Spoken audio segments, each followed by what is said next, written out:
So, to refresh our memory, since it's about 11 a.m. Eastern Time, we've been reading Dashiell Hammett's Red Harvest. This is his first novel. He had written a bunch of short stories prior to this that were published in Black Mask and a couple of other pulp fiction, kind of crime-focused periodicals. And he had a career prior to that as a Pinkerton. Actually, he was a Pinkerton detective, and so a lot of the stuff in his short stories and what he knows about detectiving came from his time as a Pinkerton.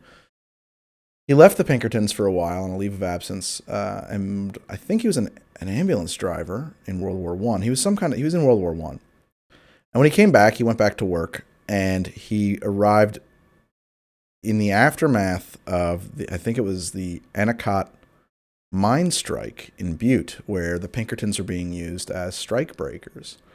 And his account of his experiences there were really kind of horrific, to the point of he was being instructed to conduct assassinations that he ended up not conducting to help break and clean up the strike after the fact.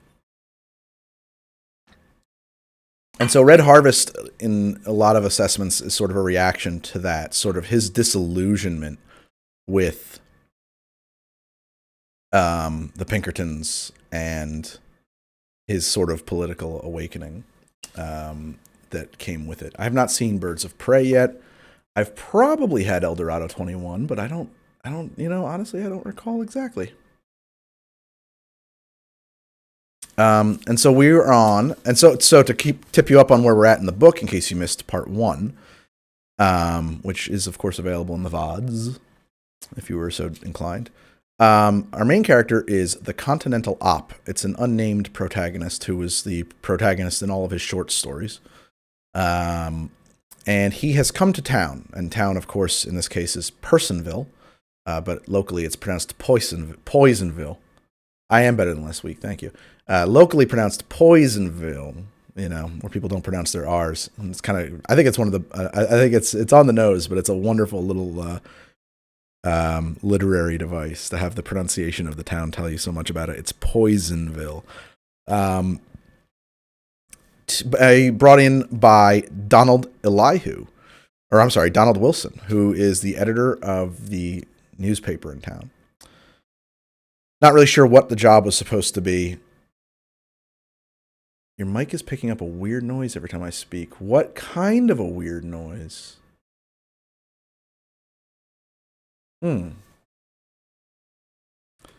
This might be a mistake, but I'm going to unmute the playback here and just see if I can listen to it. This might be a mistake, but I'm going to unmute the playback here and see if I can listen to it. I don't know. That sounds okay to me, guys. There might be some verb in the room, but I mean, I didn't hear much on the speakers there. It sounded okay. There probably is a fan in the background. If my heater is on, I can hear it now, but that's pretty far away. I would be. Is there a second mic gate? Oh, no, levels. No, there's not a second mic open. Right. There might be a little. I'll see about getting better mics, but these are pretty cheap, guys. These are pretty cheap.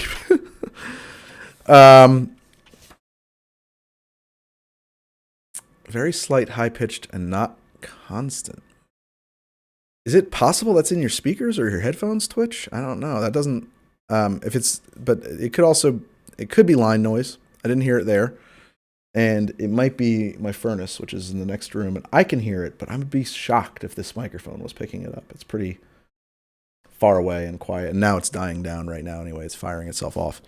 Anyway, so he's come to Poisonville. His employer, the night before he even gets to meet his employer, is murdered.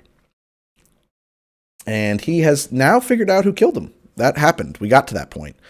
However, in the process of that, he got the dirt on the town and found out just how corrupt it was. And found out, well, I mean, the only thing I can EQ a little bit. Maybe I can roll off the top end. We'll see about that. Let's see here. Let's see here. Filters.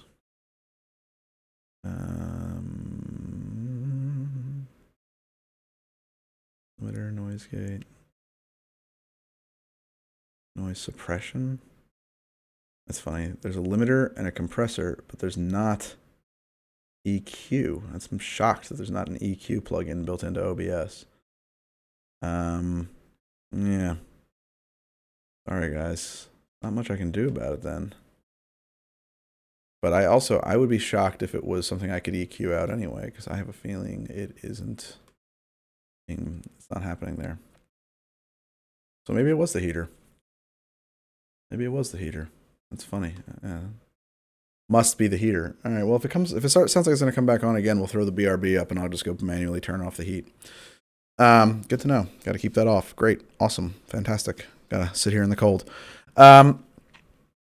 So he solved the murder of his employer. His employer, Donald Wilson, as we discovered, was killed by a bank teller, really unrelated to the corruption in town, who was jealous of him, that they were both pursuing the same sort of lady of the night, this ne'er-do-well, who, I forget her name, but she's going to come back up anyway. Dinah Brand. She kind of has her finger in everybody. She's got everybody in town, all the gentlemen in town are wrapped around her finger and feeding her dirt, and she's exploiting them all. And she's so lovable about it, too. There's just something about this character. I love this character so much. I don't know why. She's so...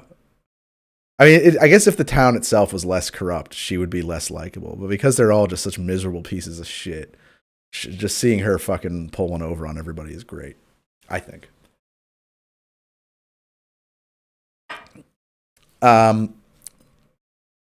But Elihu Wilson, Donald Wilson's dad, is the sort of patriarch of the town. He's got, he's sort of the head of industry, captain of industry, owns the mine, owns kind of everything. And all of these criminal elements came in when he broke the strike in his own mine.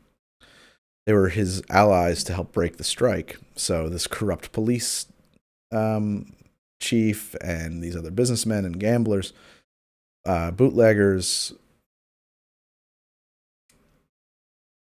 Elihu thought that his son's murder was by them and that they were moving against him. And so in his fear, he agreed to hire the Continental Agency to clean up the town. And the Continental Op was pulling one over on him because he doesn't like Elihu. And he already kind of figured out who had done it. Got him locked up into this, you're going to pay me to clean up the town, my way or the highway. And now, of course, that the murder has been solved, he was like, well, that was just talk. We don't need to follow through with that at all, obviously. Says, no, but I've got you sewed up. That's one of my favorite quotes. As a matter of fact, I'll just go read back this. Some of my favorite... There's a couple paragraphs here I'm going to read real quick. This is from the last chapter that we read. Old Elihu was wrapped in blankets in an armchair at a sunny window. He gave me a stubby hand and thanked me for catching his son's murderer. I made some more or less appropriate reply. I didn't ask him how he got the news. "The check I gave you last night," he said, "is only fair pay for the work you've done." He should have an older voice. We're going to work on that. "Your son's check more than covered that. And call mine a bonus." "The Continental's got rules against taking bonuses or rewards," I said. His face began to redden. "Well, damn it! You haven't forgotten that your check was to cover the cost of investigating crime and corruption in Personville, have you?" I asked. "That was nonsense," he snorted. "We were excited last night. That's called off." "Not with me." He threw a lot of profanity around. Then, "It's my money and I won't have it wasted on a lot of damn foolery. If you won't take it for what you've done, give it back to me." "Stop yelling at me," I said. "I'll give you nothing except a good job of city cleaning. That's what you bargained for, and that's what you're going to get. You know now that your son was killed by young Albury and not by your playmates. They know now that Thaler wasn't helping you double-cross them. With your son dead, you've been able to promise them that the newspapers won't dig up any more dirt. All's lovely and peaceful again. I told you I expected something like that. That's why I sewed you up, and you are sewed up. The check has been certified, so you can't stop payment. The letter of authority may not be as good as a contract, but you'll have to go to court to prove that it isn't.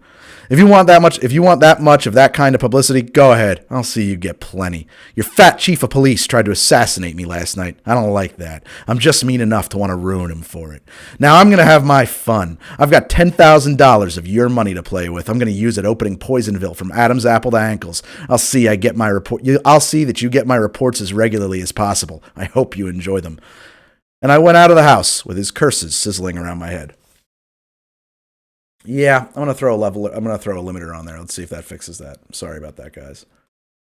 It's a tough spot here because we're close mic'd and blah blah blah blah blah blah. Filters, noise gate, limiter. Let's put that on there, and we'll set it to -3. Close. La la la la. That should be safer.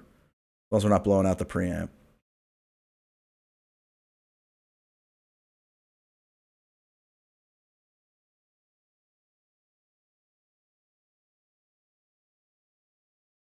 I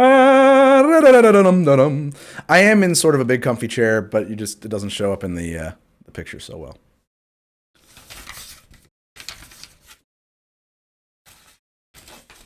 I'm working on the set design down here. No, those controls are in OBS, actually. I'm using Open Broadcast software. Now, the fireplace is upstairs.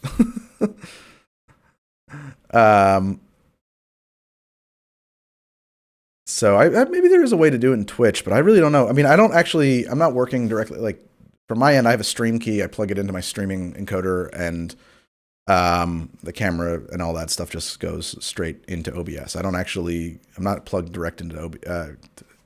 Goes from OBS to Twitch. I'm not like streaming through a browser window or a Twitch app or anything like that. So I don't know if you were to do it through Twitch, how it would work. All right. And I am feeling better. Thank you. And let's try to get through another maybe third of this book. Probably read for an hour or two, and we'll call it quits there. And so we're caught up to where we're at. That was sort of the end of Act 1, in my opinion, on this. Yeah, I think that I think eventually we're going to get like a fez and like a smoking jacket and like make a whole like kind of masterpiece theater thing for this. I spent most of the afternoon writing my 3 days reports on the Donald Wilson operation. Then I sat around, burned Fatimas, and thought about the Elihu Wilson operation until dinner time. Fatimas are cigarettes, by the way. I went down to the hotel dining room and had just decided in favor of pounded rump steak with mushrooms when I heard myself being paged. The boy took me to one of the lobby booths. Dinah Brand's lazy voice came out of the receiver. Max wants to see you. Can you drop in tonight? Your place? Yeah.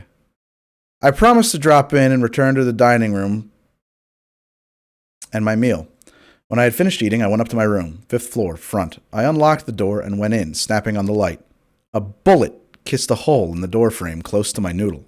More bullets made more holes in door frame, and wall. But by that time, I had carried my noodle into a safe corner, one out of line with the window. Across the street, I knew, was a 4-story office building with a roof a little above the level of my window. The roof would be dark, and my light was on. There was no percentage in trying to peep out under those conditions. I looked around for something to chuck at the light globe. I found a Gideon Bible and chucked it. The bulb popped apart, giving me darkness. The shooting had stopped. I crept to the window. Kneeling with an eye to one of its lower corners, the roof across the street was dark and too high for me to see beyond its rim. 10 minutes of this one-eyed spying got me nothing except a kink in my neck. I went to the phone and asked the girl to send the house copper up. He was a portly, white-mustached man with a round, undeveloped forehead of a child. He wore a too small hat on the back of his head to show his forehead. His name was Keever. He got too excited over the shooting. The hotel manager came in, a plump man with carefully controlled face and voice and manner. He didn't get excited at all. He took the "this is unheard of but not really serious, of course" attitude of a street fakir whose mechanical dingus flops during a demonstration. I'm not sure how you pronounce fakir. F-A-K-I-R, fakir. We risked light, getting a new globe and adding up the bullet holes. There were 10 of them. Policemen came, went, and returned to report no luck in picking up whatever trail there might have been. Noonan called up. He talked to the sergeant in charge of police detail and then to me. I heard just this minute about the shooting, he said. How do you reckon I'll be after you like that? I couldn't guess, I lied. None of them touched you? No. Well, that's certainly fine, he said heartily. And we'll nail that baby, whoever he was. You can bet your life on that. Would you like me to leave a couple of bars with you just to see if nothing else happens? No, thanks. You can have them if you want them, he insisted. No, thanks. He made me promise to call him the first chance I got, told me the Personville Police Department was at my disposal, gave me to understand that if anything happened to me, his whole life would be ruined, and I finally got rid of him. The police went away. I had my stuff moved into another room, one into which bullets couldn't so easily be funneled. Then I changed my clothes and set out for Hurricane Street to keep my date with the Whispering Gambler. Dinah Brand opened the door for me.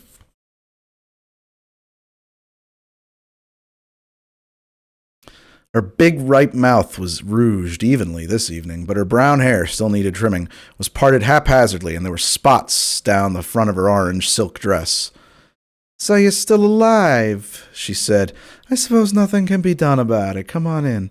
We went into her cluttered-up living room. Dan Rolfe and Max Thaler were playing pinochle there. Rolfe nodded to me. Thaler got up to shake hands. His hoarse, whispering voice said, I hear you've declared war on Poisonville.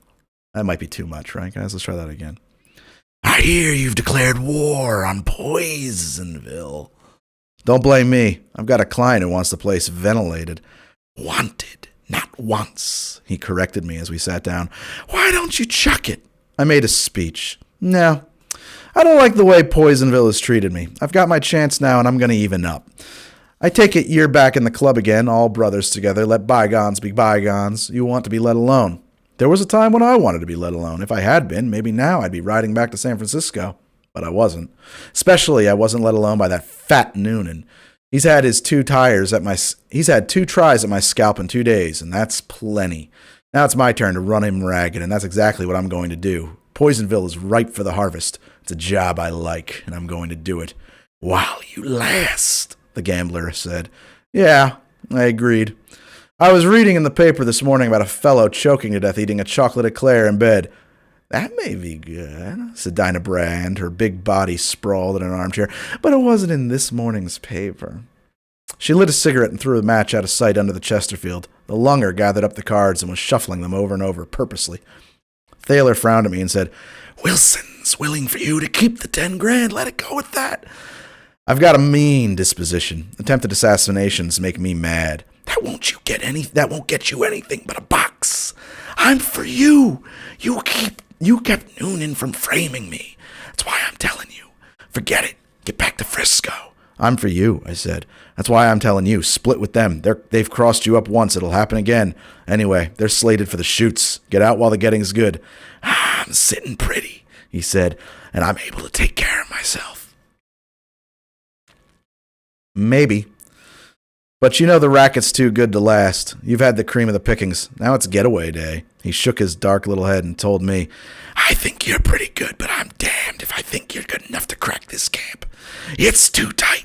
If I thought you could swing it, I'd be with you. You know how I stand with Noonan, but you'll never make it. Check it. Nope. I'm into the last nickel of Elihu's 10,000. I told you he was too damn pig-headed to listen to reason, Dinah Brand said, yawning. Isn't there anything to drink in the dump, Dan? The lunger got up from the table and went out of the room. Thaler shrugged and said, Have it your way. You're supposed to know what you're doing. Going to the fights tomorrow night. I said I thought I would. Dan Rolfe came in with gin and trimmings. We had a couple of drinks apiece. We talked about the fights. Nothing more was said about me versus Poisonville. The gambler apparently had washed his hands of me, but he didn't seem to hold my stubbornness against me. He even gave me what seemed to be a straight tip on the fights, telling me that any bet on the main event would be good if its maker remembered that Kid Cooper would probably knock Ike Bush out in the... Sorry, let's start that one again. He even gave me what seemed like a straight tip on the fights, telling me that any bet on the main event would be good if its maker remembered that Kid Cooper would probably knock Ike Bush out in the 6th round. He seemed to know what he was talking about, and it didn't seem to be news to the others. I left a little after 11, returning to the hotel without anything happening. The heater is on again. I'll be right back. I'll go turn it off, guys. It doesn't bother me.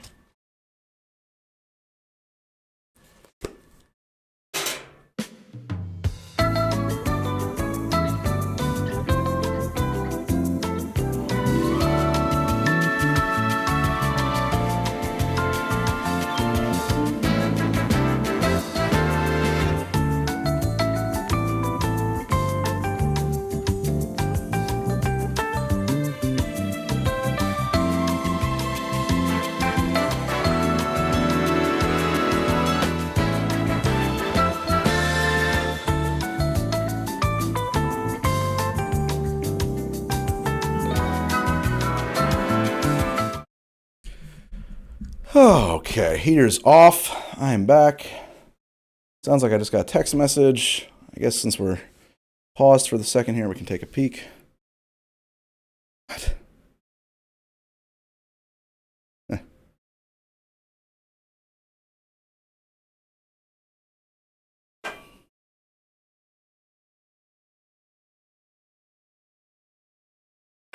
All right.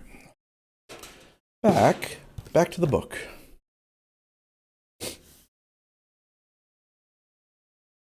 It's a direct message from Dong Awareness.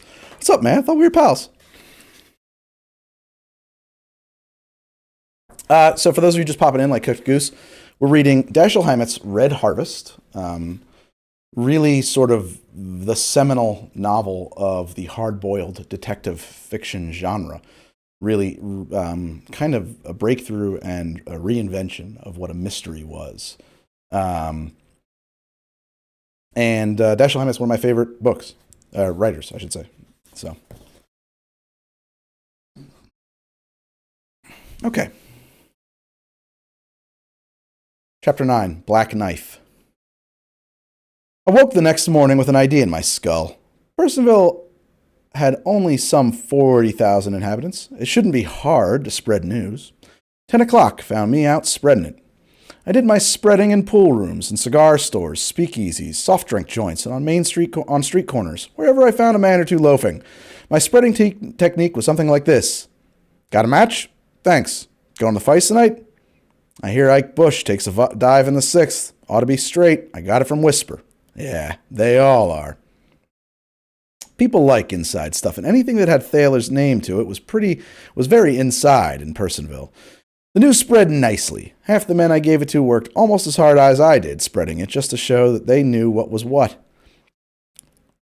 When I started out, 7-4 was being offered that Ike Bush would win, and 2-3 that he would win by knockout. By 2 o'clock, none of the joints taking bets were offering anything better than even money, and by 3:30, Kid Cooper was a 2-1 favorite. I made my last stop at a lunch counter where I tossed the news to a waiter and a couple of customers while eating a hot beef sandwich. When I went out, I found a man waiting by the door for me. He had bowed legs and a sharp jaw like a hog's.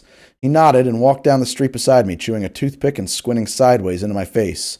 At the corner, he said, I know for a fact that ain't so. What? I asked. About Ike Bush flopping. I know for a fact it ain't so. And it oughtn't bother you any. But the wise money's going 2-1 on Cooper, and he's not that good unless Bush lets him be. The hog jaw spit out the mangled toothpick and snapped yellow teeth at me.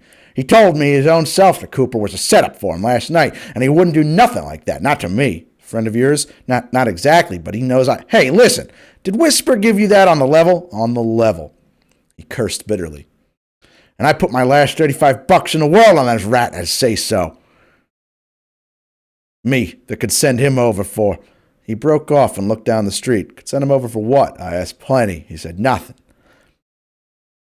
I had a suggestion. If you've got something on him, maybe we ought to talk it over. I wouldn't mind seeing Bush win myself. If what you've got is any good, what's the matter with putting it up to him? He looked at me, at the sidewalk, fumbled in his vest pocket for another toothpick, put it in his mouth and mumbled, Who are you? I gave him a name, something like Hunter or Hunt or Huntington, and asked him what his was. He said his name was McSwain, Bob McSwain, and I could ask anybody in town if he wasn't right.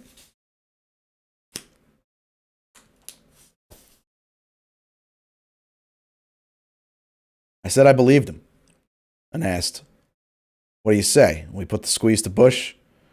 Little hard lights came into his eyes and died. No, he gulped.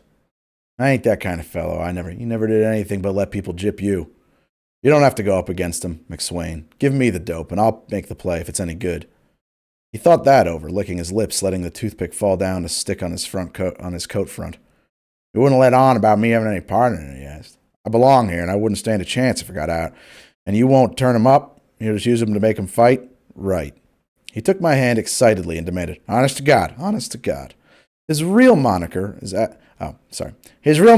Al Kennedy. He was in on the Keystone Trust knockover in Philly 2 years ago when Scissors Haggerty mob croaked 2 messengers. Al didn't do the killing, but he was in on the caper.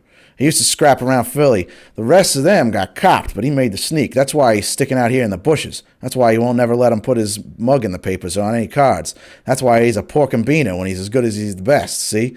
This Ike Bush is Al Kennedy that the Philly Bulls want for the Keystone Trick, see? He was in on the... I see. I stopped the merry-go-round. The next thing is to get to see him. How do we do that? He flops at the Maxwell on Union Street.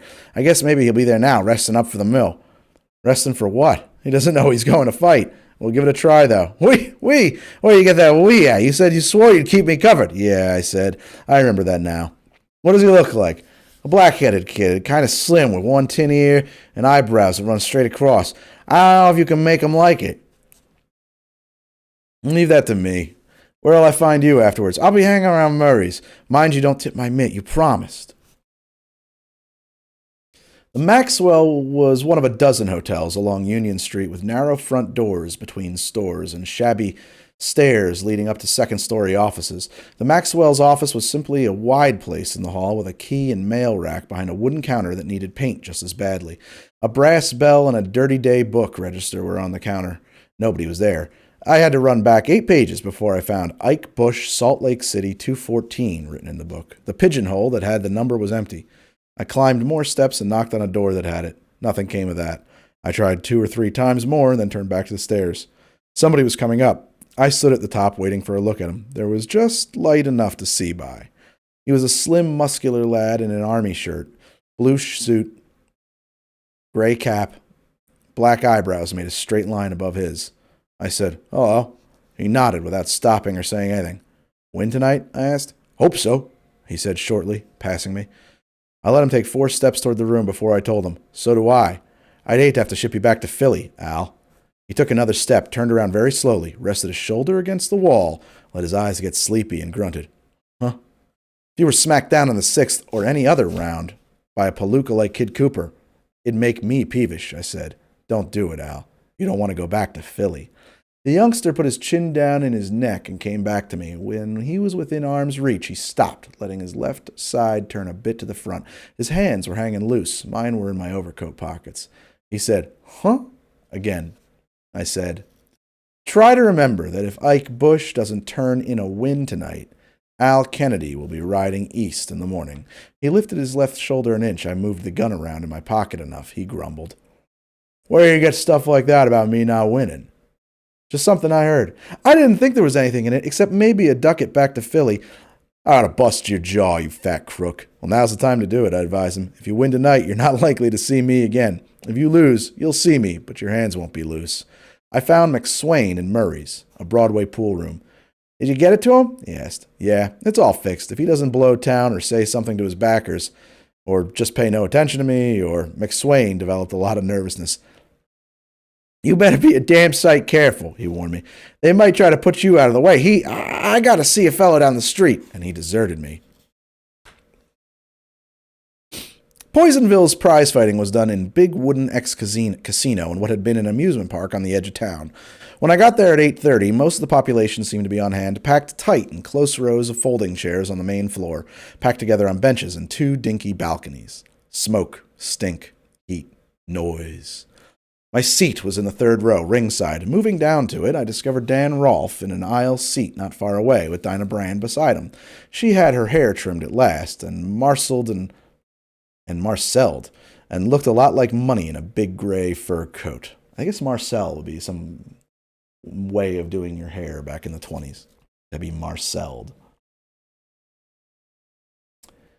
"Get down on Cooper?" she asked after we had swapped hellos. "No. You playing him heavy?" "Not as heavy as I'd like. We'd held off thinking the odds would get better, but they went to hell." "Everybody in town seems to know Bush is going to take a dive," I said. "I saw 100 put on Cooper at 4-1 a few minutes ago." I leaned past Rolfe and put my mouth close to where the gray fur collar hid the girl's ear, whispering, "The dive is off. Better copper your bets while there's time." Her big bloodshot eyes went wide with dark with anxiety, greed, curiosity, suspicion. "You mean it?" she asked huskily. "Yeah." She chewed her reddened lips, frowned, and asked, "Where'd you get it?" I wouldn't say. She chewed her mouth some more and asked, "Is Max on?" "I haven't seen him. Is he here?" I suppose so, she said absent-mindedly, a distant look in her eyes. Her lips moved as if she was counting to herself. I said, take it or leave it, but it's a gut. She leaned forward to look sharply into my eyes, clicked her teeth together, opened a bag, and dragged out a roll of bills the size of a coffee can. Part of the roll she pushed at Rolf. Here, Dan, get it down on Bush. You got an hour anyway to look over the odds. Rolf took the money and went off on his errand. I took his seat. She put a hand on my forearm and said, Christ help you if you've made me drop that dough. I pretended the idea was ridiculous. The preliminary bouts got going, 4-round affairs between assorted hams. I kept looking for Thaler, but couldn't see him. The girl squirmed beside me, paying little attention to the fighting, dividing her time between asking me where I got my information and threatening me with hellfire and damnation if it turned out to be a bust. The semi-final was on when Rolf came back and gave the girl a handful of tickets. She was straining her eyes over at them when I left my own seat. Without looking up, she called to me, Wait outside for us when it's over. Kid Cooper climbed into the ring while I was squeezing through to my seat. He was a ruddy, straw-haired, solid-built boy with a dented face and too much meat around the top of his lavender trunks.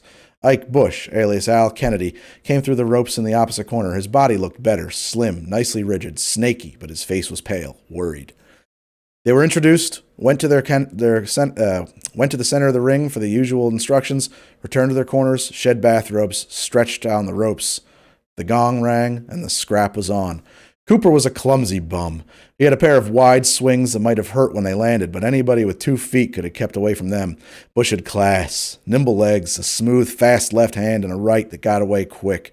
It would have been murder to put Cooper in the ring with the slim boy if he had been trying, but he wasn't. That is, he wasn't trying to win. He was trying not to, but he had his hands full doing it. Cooper waddled flat-footed around the ring, throwing his wide swings at everything from the lights to the corner posts. His system was simply to turn them loose and let them take their chances. Bush moved in and out, putting a glove on the ruddy boy whenever he wanted to, but not putting anything in the glove. The customers were booing before the first round was over. The second round was just as sour. I didn't feel so good.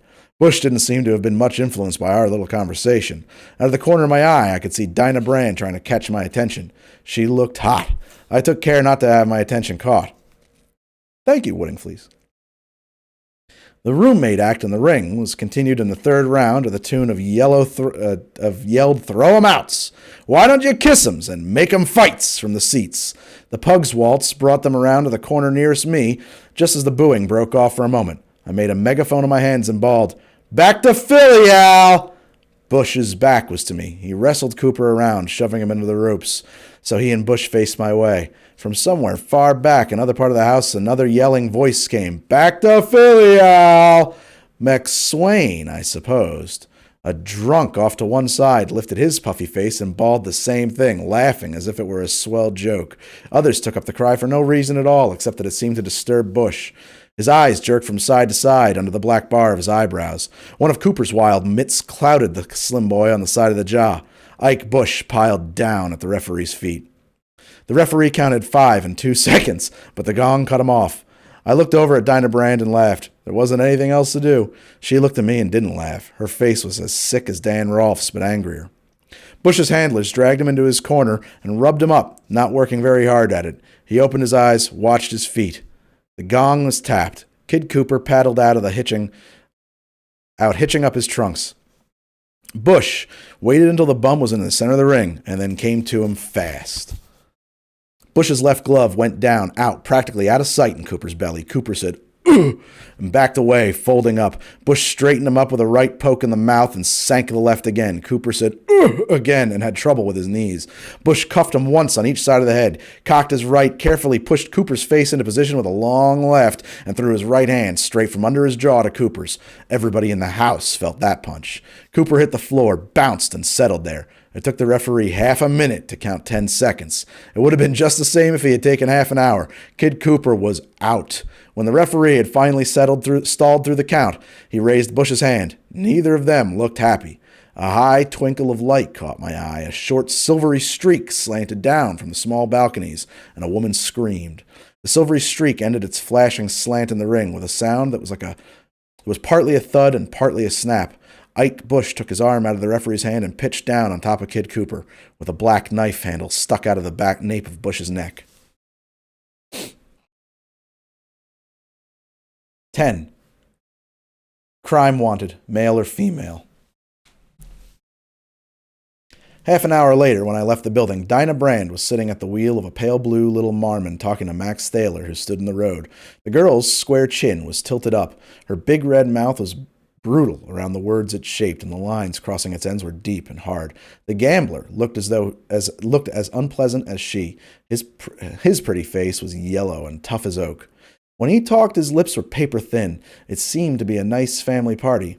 I wouldn't have joined it if the girl hadn't seen me and called, "My God, I thought you were never coming." I went over to the car. Thaler looked across the hood at me with no friendliness at all. "Last night I advised you go back to Frisco." His whisper was harsher than anybody's shout could have been. "Now, I'm telling you." "Thanks just the same," I said as I got in beside the girl. While she was stirring the engine up, he said to her, "This isn't the first time you've sold me out. It's the last." She put the car in motion, turned her head back over her shoulder, and sang to him. "To hell, my love, with you." We rode into town rapidly. "Is Bush dead?" she asked as she twisted the car into Broadway. "Decidedly. When they turned him over, the point of the knife was sticking out in front. He ought to have known better than to double-cross him. Let's get something to eat. I'm almost 1,100 ahead on the night's doings, and the boyfriend doesn't like it. It's just too bad." "How'd you come out?" "Didn't bet." "So your Max doesn't like it?" "Didn't bet," she cried. "What kind of an ass are you? Who ever heard of anybody not betting when they had a thing like that sewed up?" I wasn't sure it was sewed up, so Max didn't like the way things turned out? You guessed it. He dropped plenty, and then he gets sore with me because I has sense enough to switch over and get in on the win. She stopped the car violently in front of a Chinese restaurant. "The hell with him, the little tin horn runt." Her eyes were shiny because they were wet. She jabbed a handkerchief into them as we got out of the car. "My God, I'm hungry," she said, dragging me across the sidewalk. "Will you buy me a ton of chow mein?" She didn't eat a ton of it, but she did pretty well, putting away a piled-up dish of her own and half of mine. Then we got back in the Marmon and rode out to her house. Dan Rolfe was in the dining room. A water glass and brown bottle with no label stood on the table in front of him. He sat straight up in his chair, staring at the bottle. The room smelled of laudanum. Dinah Brand slid her fur coat off, letting half of it fall on a chair and half fall on the floor, and snapped her fingers at the lunger, saying impatiently, "Did you collect?" Without looking up from the bottle, he took a pad of paper money out of his inside pocket and dropped it on the table. The girl grabbed it, counted the bills twice, smacked her lips, and stuffed the money in her bag.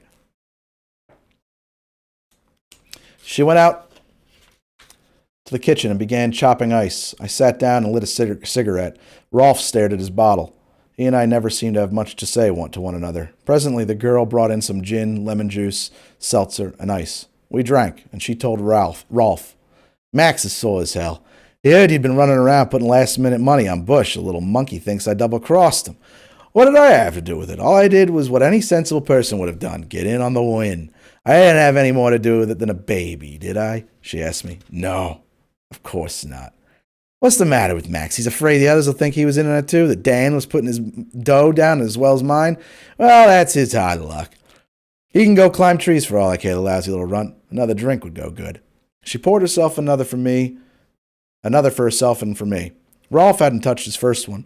He said, still staring at the brown bottle, "You can hardly expect him to be hilarious about it." The girl scowled and said disagreeably, "I can expect anything I want, and he's got no right to talk to me that way. He doesn't know me. Maybe he thinks he does, but I'll show him different." She emptied her glass, banged it on the table, and twisted around in her chair to face me. "Is that on the level about you having $10,000 of Elihu Wilson's money to use cleaning up the city?" "Yep." Her bloodshot eyes glistened hungrily. "And if I help you, will I get some of the 10? "You can't do that, Dinah." Rolfe's voice was thick, but gently firm, as if he were talking to a child. "That would be utterly filthy." The girl turned her face toward him slowly. Her mouth took on the look it had worn while talking to Thaler. I am going to do it," she said. That makes me utterly filthy, does it?" He didn't say anything. Didn't look up from the bottle. Her face got red, hard, and cruel. Her voice, though, soft and cooing. "It's just too bad that a gentleman of your purity, even if he is a bit consumptive, has to associate with a filthy bum like me." "That can be remedied," he said, slowly getting up. He was laudanum to the scalp. Dinah Brand jumped out of her chair and ran around the table to him. He looked at her with blank, dopey eyes.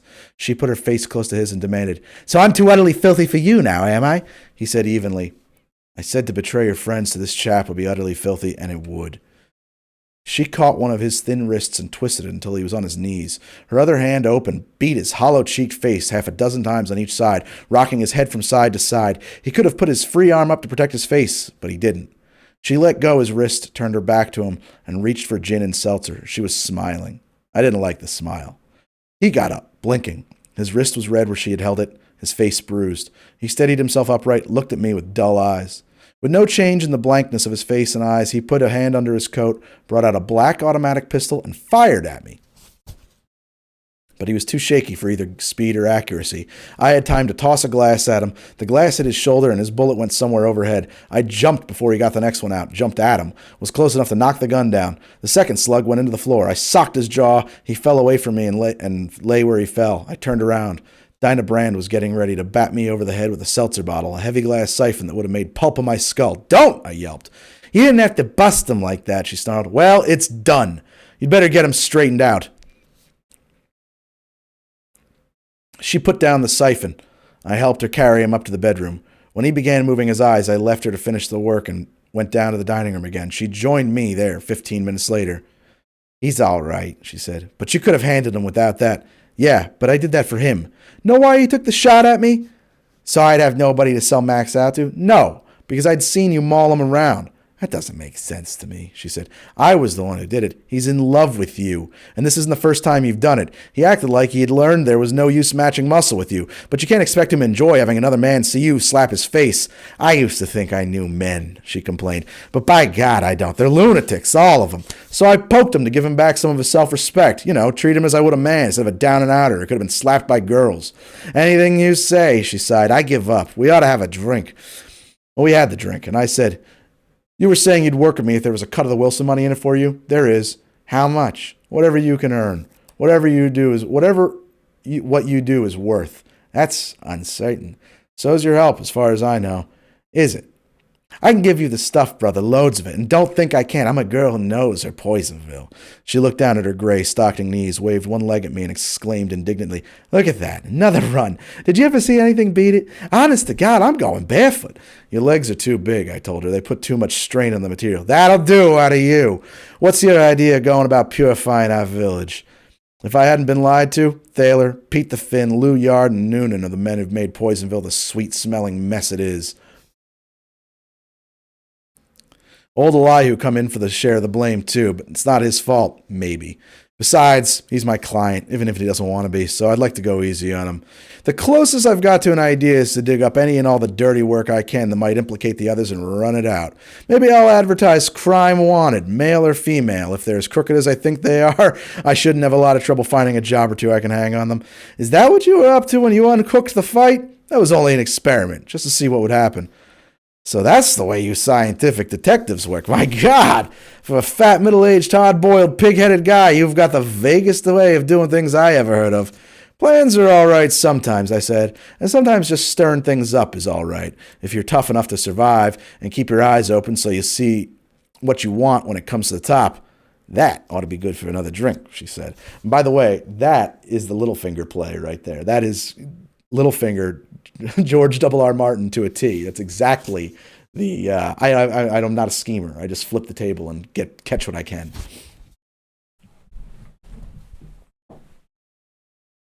Ah, 11. The Swell Spoon. Yep, just to catch you guys up if you're popping in for the first time, we are on Chapter 11 of Red Harvest, which is Dashiell Hammett's first novel. It is a kind of continuation. I mean, there's no serialization in them, but he's been writing short stories for a while. This is his first long-form book. Same protagonist. He'd been writing these short stories about the Continental Op, this hard-boiled, unnamed detective from the Continental Detective Agency, sort of a stand-in for the Pinkertons. And he wrote this book as sort of a closing story about the Continental Op. And also, as a closing story for the Continental Op, but also as a parting blow to the Pinkertons. He, at this point, was soured on the Pinkertons and was parting ways with them.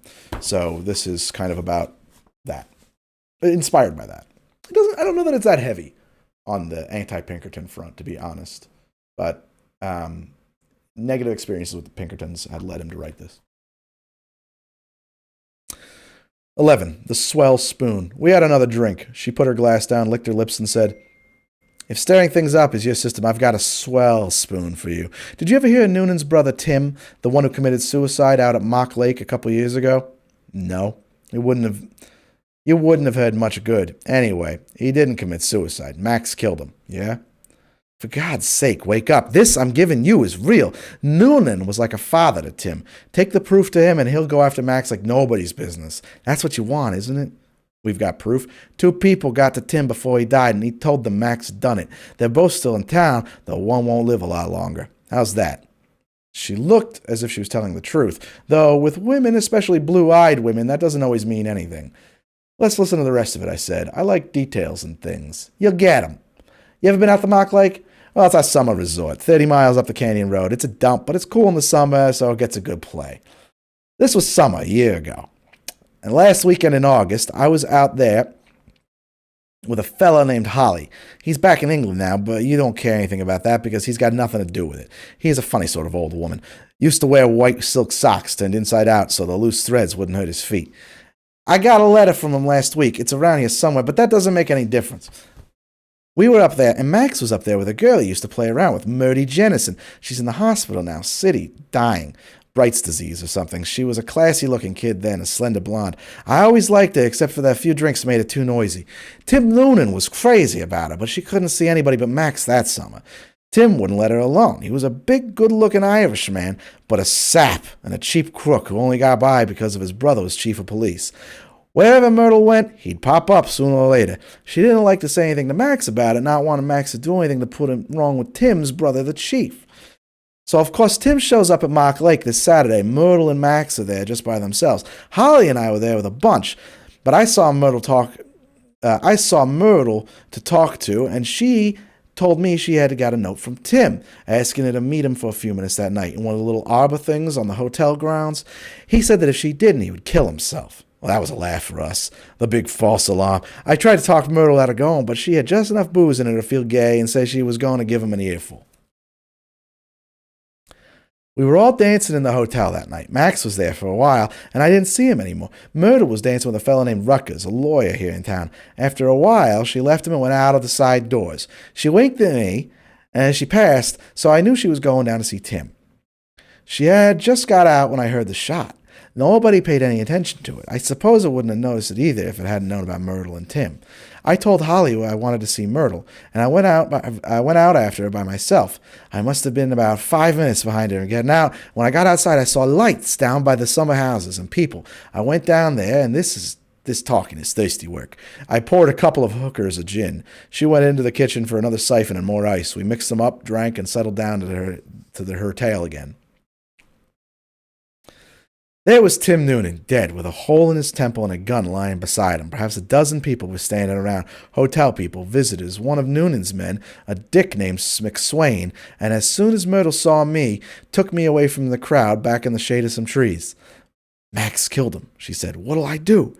I asked her about it. She told me she had seen the flash of the gun, and at first thought Tim had killed himself after all. She was too far away, and it was too dark to see anything else. When she ran down to him, he was rolling around, moaning.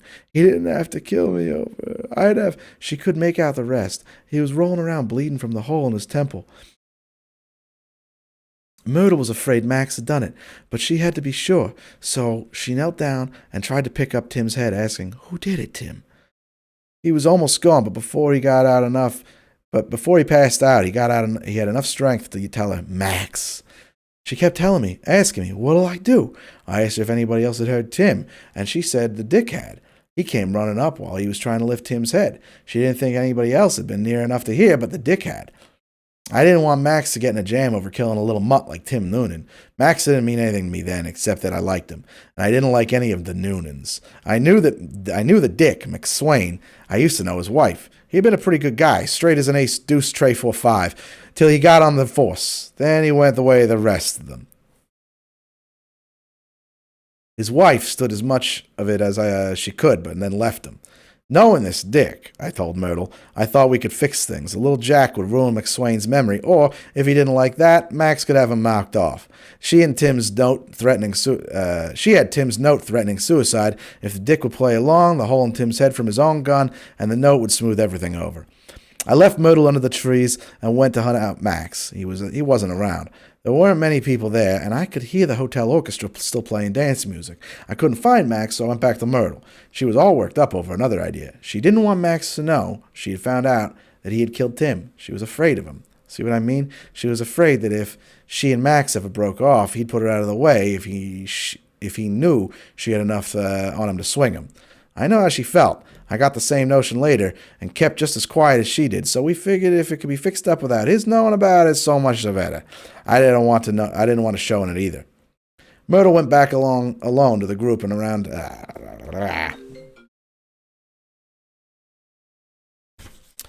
Myrtle went back alone to the group around Tim and got a hold of McSwain. She took him off a little way and made the deal with him. She had some dough on her.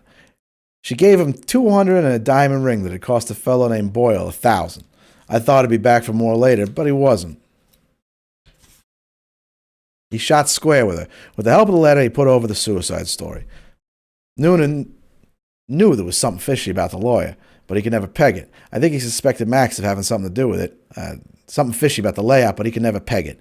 I think he suspected Max of having something to do with it, but Max had an airtight alibi. Trust him for that. And I think even Noonan finally counted him out. But Noonan never believed it happened the way it was made to look. He broke McSwain, kicked him off the force.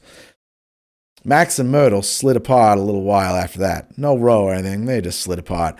I don't think she ever felt easy around him again, though, so as far as I know, he never suspected her of knowing anything. She's sick now, as I told you. She hasn't got long to live. I think she'd not so much mind telling the truth if we were asked. McSwain's still hanging around town. He'd talk if there was something in it for him. Those two have got the stuff on Max, and wouldn't Noonan eat it up? Is that good enough to get you stirring up a start? Couldn't it have been a suicide? I asked, with Tim Noonan getting a last-minute bright idea to stick it on Max. That four-flusher shoot himself? Not a chance. Could Myrtle have shot him? Noonan didn't overlook that one, but she couldn't have been a third of the distance down the slope when the shot was fired. Tim had powder marks on his head and had been shot and rolled down the slope. Myrtle's out. Oh, hadn't been shot and rolled down the slope. Myrtle's out. But Max had an alibi. Yes, indeed, he always has. He was in the hotel bar on the other side of the building all the time. 4 men said so. As I remember it, they said it openly and often, long before anybody asked them. There were other men in the bar who didn't remember whether Max had been there or not, but those 4 remembered. They'd remember anything Max wanted they remembered. Her eyes got large and then narrowed to black-fringed slits. She leaned toward me, upsetting her glass with an elbow. Peake Murray was one of the 4. He and Max are on the outs now. Peake might tell it straight now. He's got a pool room on Broadway.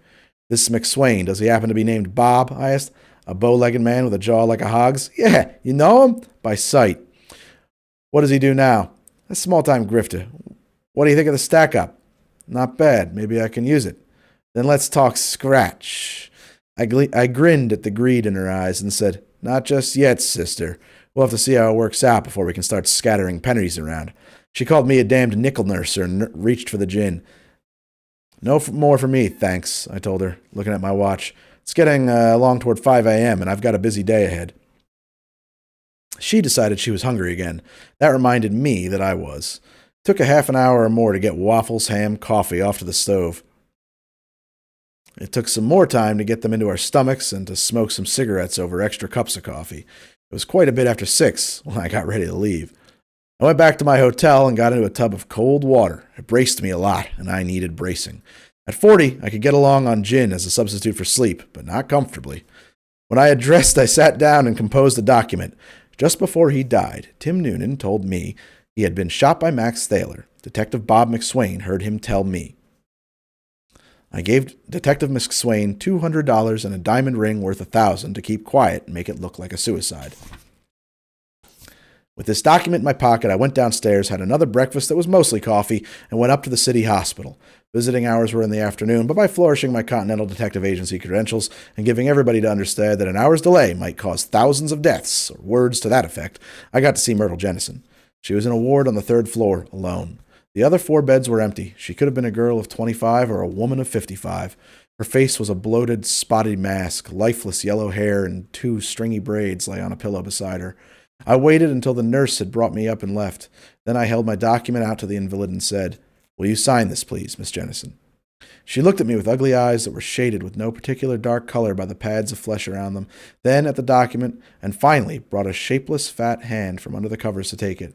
She pretended it took her nearly 5 minutes to read the 42 words I had written. She let the document fall down on the covers and asks, "Where'd you get that?" Her voice was tinny, irritable. "Dinah Brand sent me to you." She asked eagerly, "Has she broken off with Max?" "Not that I know of," I lied. "I imagine she just wants to have this in case it should come in handy."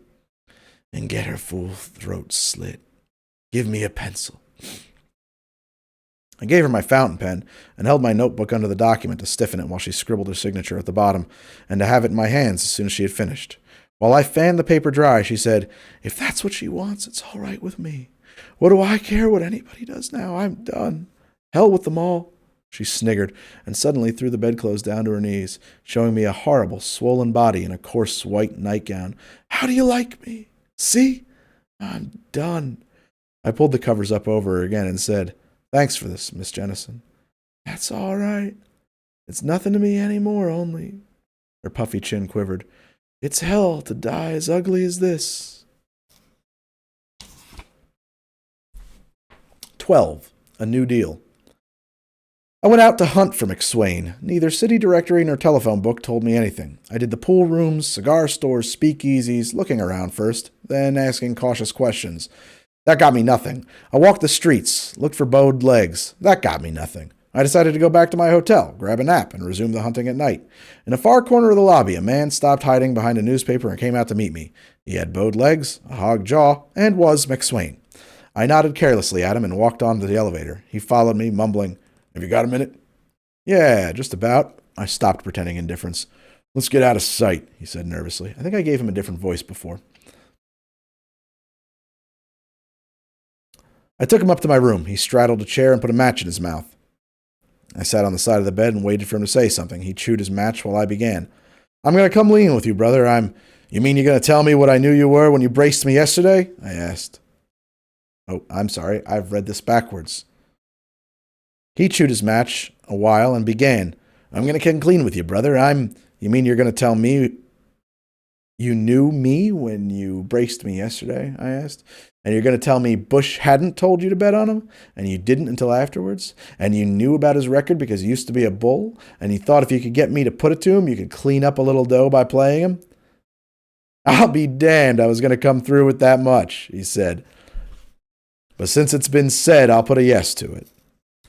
"Did you clean up? I win myself 600 Ironman." He pushed his hat back and scratched his forehead with the chewed end of his match. "And then I lose myself that and 200 some in a crap game. What do you think of that? I pick up 600 berries like shooting fish, and I have to bum 4 bits for breakfast." I said it was a tough break, but that's the kind of world we lived in. He said, "Uh-huh," and put the match back in his mouth, ground it some more, and added, "That's why I thought I'd come see you. I used to be in the racket myself, and, what did Noonan put the skids under you for?" "Skids? What skids? I quit. I come into a piece of change when the wife got killed in an automobile accident. Insurance, and I quit." "I heard he kicked you out the time his brother shot himself." "Well, then you heard wrong. It was just after that, but you can ask him if I didn't quit." "It's not that much to me. Go on telling me why you came to see me. I'm busted flat. I know you're a Continental op, and I got a pretty good hunch on what you're up to here. I'm close to a lot of things that are going on both sides of things in this burg. There's things I could do for you, being an ex-dick, knowing the ropes and ways. You want a stool pigeon for me?" He looked me straight in the eye and said evenly, "There's no sense in a man picking out the worst name he can find for everything." "I'll give you something to do, McSwain." I took out Myrtle Jennison's document and passed to him. "Tell me about that."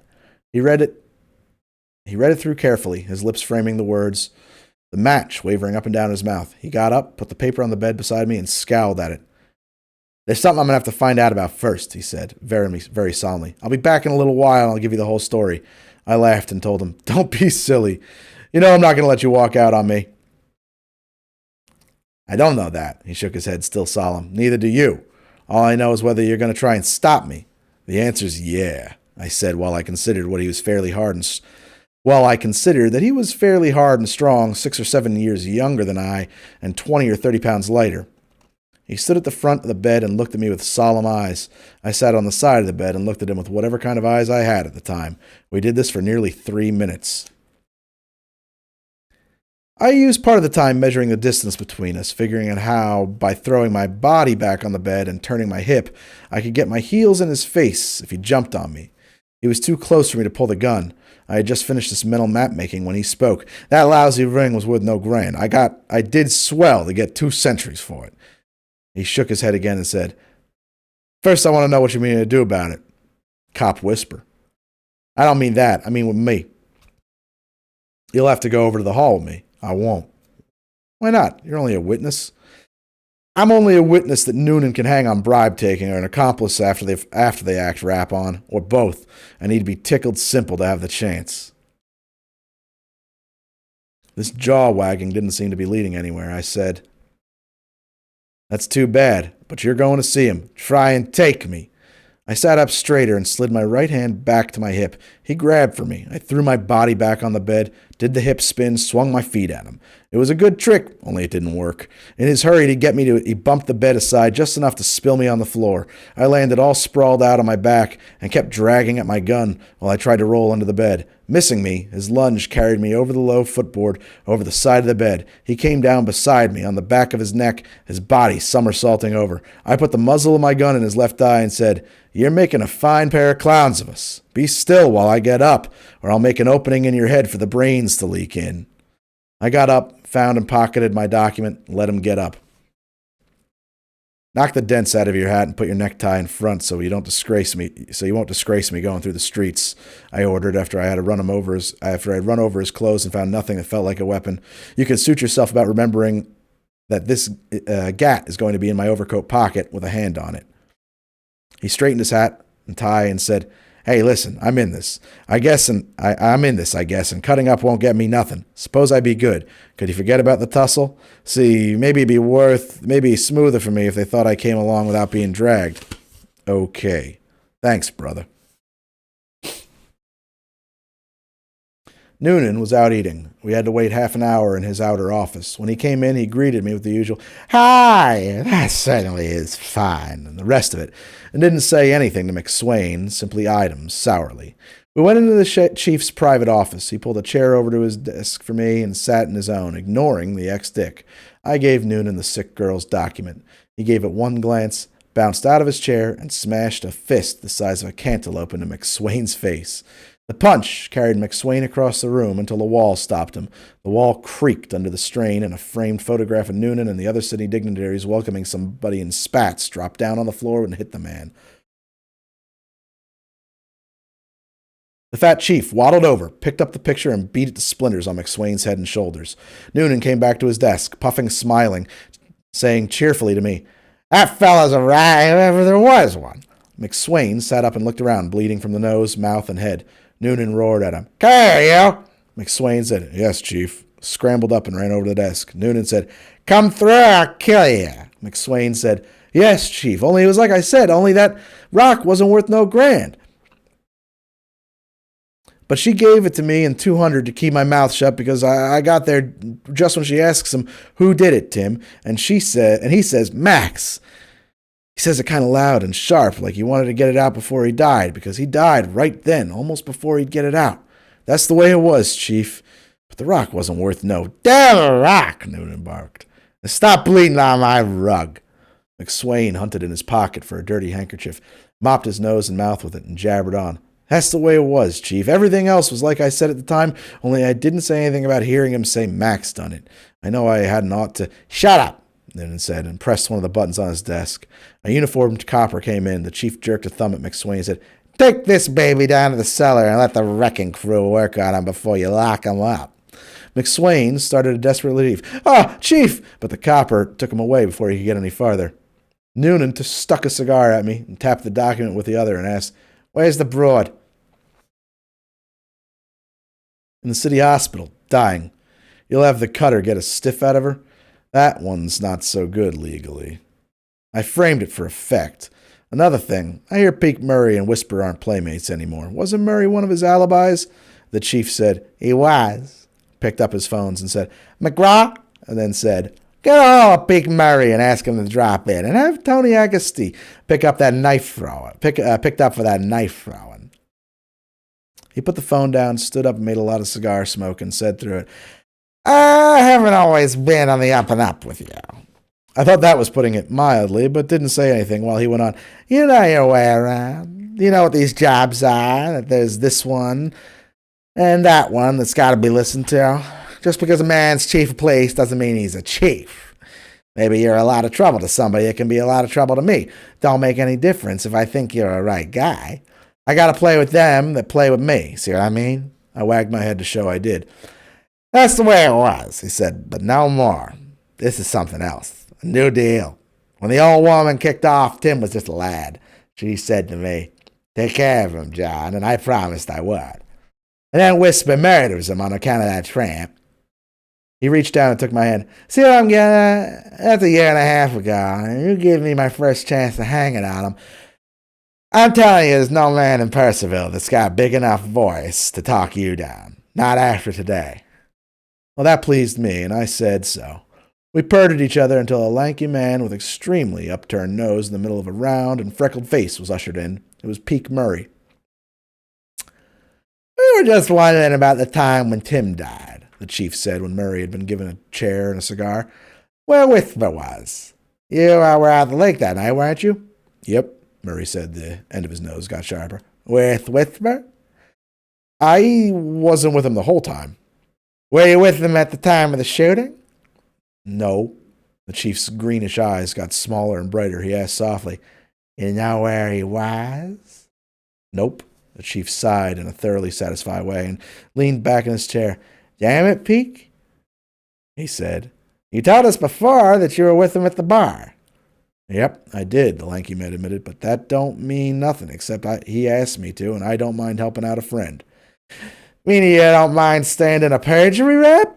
Don't kid me, Murray spit vigorously at his cuspidor. Murray spit vigorously at the cuspidor.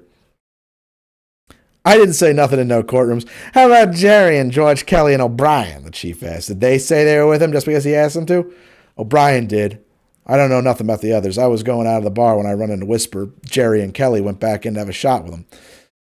Kelly told me Tim had been knocked off. Then Whisper says, it never hurts anybody to have an alibi. We were all here at the time, weren't we? And he looks at O'Brien, who's behind the bar. O'Brien says, sure you was. And then Whisper looks at me, and I say the same thing. But I don't know no reasons why I've got to cover him up nowadays. And Kelly and Tim have been knocked off. Kelly said Tim had been knocked off. Didn't he say he'd been found dead? Knocked off was the words he used. The chief said, thanks, Peek. You oughtn't have done like you did, but what's done is done. How are the kids? Murray said they were doing fine, only the baby wasn't as fat as he'd like to have him. Noonan phoned the prosecuting attorney's office and had Dart and the stenographer take Peek's story before he left. Noonan, Dart, and the stenographer set out for the city hospital to get a complete statement from Myrtle Johnson. I didn't go along. I decided I needed sleep and told the chief I would see him later and returned to the hotel. 13, $200, 10 cents. I had my vest unbuttoned when the telephone bell rang. It was Dinah Brand, complaining that she'd been trying to get me since 10 o'clock. Have you done anything on what I've told you?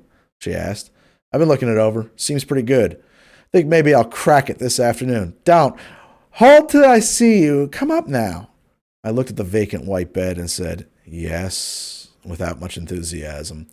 Another tub of cold water did me so little good that I almost fell asleep in it.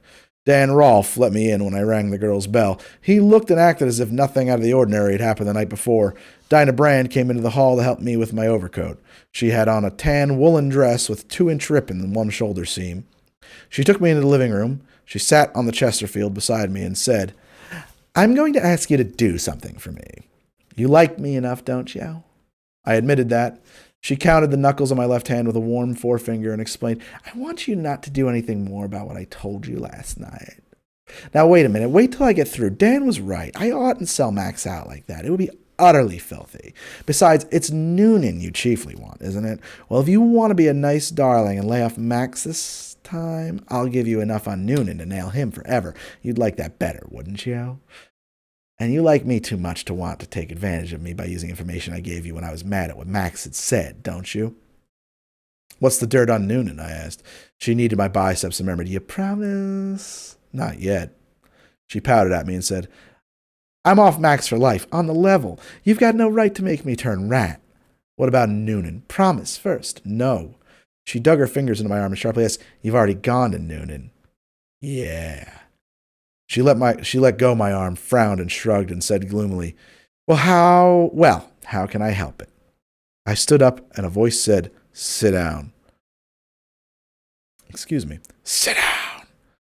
It was a hoarse, whispering voice, Thaler's. I turned to see him standing in the dining room doorway, a big gun in one of his little hands. A red-faced man with a scarred cheek stood behind him. The other doorway, opening to the hall, filled as I sat down. The loose-mouthed, chinless man I had heard whisper called Jerry came a step through it. He had a couple of guns. The more angular, one of the blonde kids who had been in King Street joint, looked over his shoulder. Dinah Brand got up from the Chesterfield, put her back to Thaler, and addressed me. Her voice was husky with rage. This is none of my doing. He came here by himself, said he was sorry for what he said, and showed me how we could make a lot of coin by turning Noonan up for you. This whole thing was a plant, but I fell for it. Honest to Christ. He was to wait upstairs while I put it to you. I don't know anything about the others. I didn't. Jerry's casual voice drawled. If I shoot a pin from under her, she'll sure sit down and maybe shut up, okay? I couldn't see Whisper.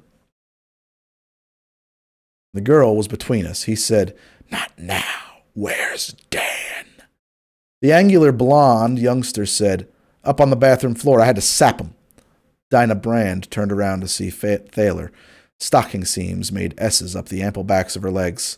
She said, Max Thaler, you're a lousy little... He whispered very deliberately, Shut up and get out of the way. She surprised me by doing both, and she kept quiet while he spoke to me. So you and Noonan are trying to paste his brother's death on me? Doesn't need pasting. It's a natural. He curved his thin lips at me and said, You're as crooked as he is. I said, You know better. I played your side when he tried to frame you. This time he's got you copped to rights.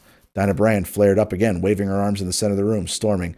Get out of here, the whole lot of you. Why should I give a goddamn about your troubles? Get out! The blonde kid who'd sapped Rolf squeezed just past Jerry and came grinning into the room. He caught one of the girl's flourished arms and bent it behind her. She twisted toward him, socked him in the belly with her other fist. It was a very respectable wallop, man-size. It broke his grip on her arm, and she sent him back a couple of steps. The kid gulped a wide mouthful of air, whisked the blackjack from his hip, and stepped in again. His grin was gone. Jerry laughed. What little chin he had out of sight. Thaler whispered harshly, Lay off! The kid didn't hear him. He was snarling at the girl. She watched him with a face as hard as a silver dollar. She was standing with most of her weight on her left foot. I guessed Blondie was going to stop a kick when he closed in. The kid feinted a grab with an empty left hand and started the blackjack at her face. Thaler whispered, Lay off! Again, and fired. The bullet smacked Blondie under the right eye, spun him around, and dropped him backwards into Dinah Brand's arms. This looked like the time, if there was to be any. In the excitement, I had got my hand to my hip. Now I yanked the gun out and snapped a cap at Thaler, trying for his shoulder. That was wrong. If I had tried for a bullseye, I would have winged him. Chinless Jerry hadn't laughed himself blind. He beat me to the shot. His shot burnt my wrist, throwing me off the target. But missing Thaler, my slug crumpled the red-faced man behind him. Not knowing how badly my wrist was nicked, I switched the gun to my left hand. Jerry had another try at me. The girl spoiled it by heaving the corpse at him. The dead yellow head banged into his knees. I jumped for him while he was off balance. The jump took me out of the path of Thaler's bullet. It also tumbled me and Jerry out into the hall, all tangled up together. Jerry wasn't tough to handle, but I had to work quick. There was Thaler behind me. I socked Jerry twice, kicked him, butted him at least once, and he was hunting for a place to bite when he went limp under me. I poked him again where his chin should have been, just to make sure he wasn't faking, and he went away on his hands and knees, down the hall a bit, and out of line of the door. Oh, I'm sorry. Just to make sure he wasn't faking, and went away on hands and knees down the hall a bit, out of line of the door. I sat on my heels against the wall, held my gun level at Thaler's part of the premises, and waited. I couldn't hear anything for the moment except blood singing in my head. Dinah Brand stepped out of the door and tumbled through, looked at Jerry, then at me. She smiled with her tongue between her teeth, beckoned with a jerk of her head, and returned to the living room. I followed her cautiously. Whisper stood in the center of the floor. His hands were empty, and so was his face, except for a vicious little mouth he looked like something displaying suits in a in a clothing store window. Dan Rolfe stood behind him with a gun muzzle tilted to the little gambler's left kidney. Rolfe's face was mostly blood. The blond kid, now dead on the floor between Rolfe and me, had sapped him plenty.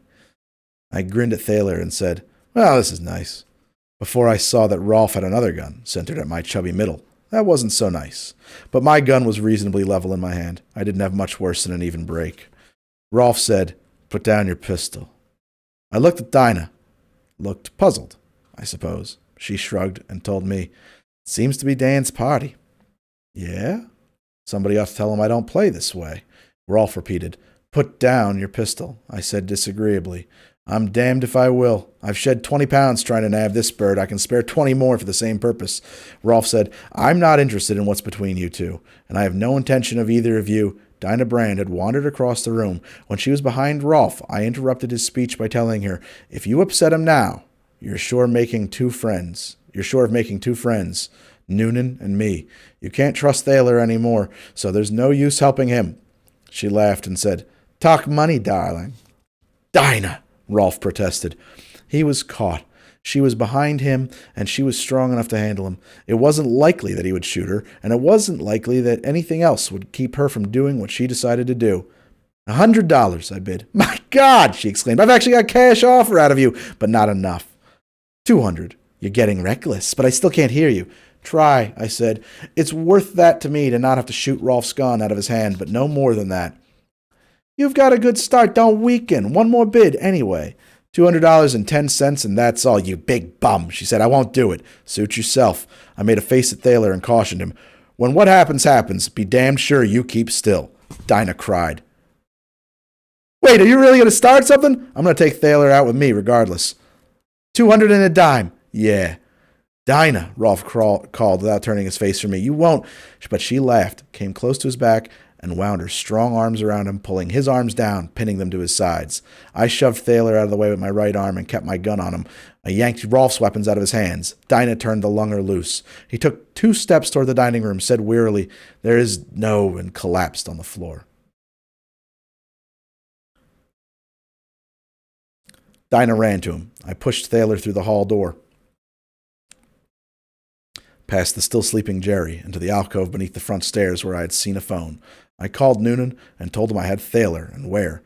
"Mother of God," he said. "Mother of God," he said. "Don't kill him till I get there." Yeah, we'll do one more chapter at least. 14. Max. The news of Whisper's capture spread quickly.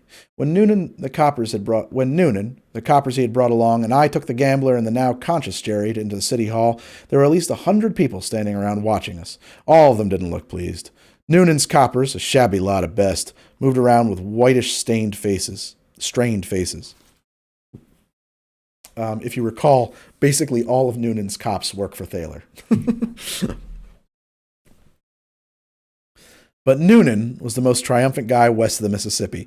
Even the bad luck he had been trying to third-degree whisper couldn't. Even the bad luck he had trying to third-degree whisper couldn't spoil his happiness. Whisper stood up under all they could give him. He would talk to his lawyer, he said, and to nobody else. And he stuck to it. And as much as Noonan hated the gambler, here was a prisoner he didn't give the works, didn't turn over to the wrecking crew. Whisper had killed the chief's brother, and the chief hated his guts, but Whisper was still too much somebody in Poisonville to be roughed around.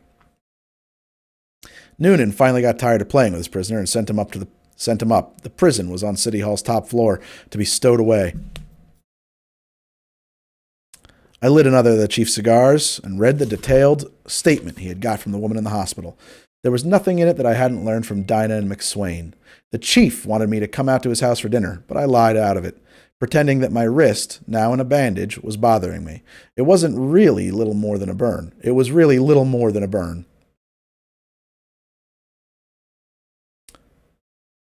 While we were talking about it, a pair of plainclothesmen brought in the red-faced bird who had stopped the slug I had missed Whisper with. It had broken a rib for him, but he had taken a backdoor sneak while the rest of us were busy.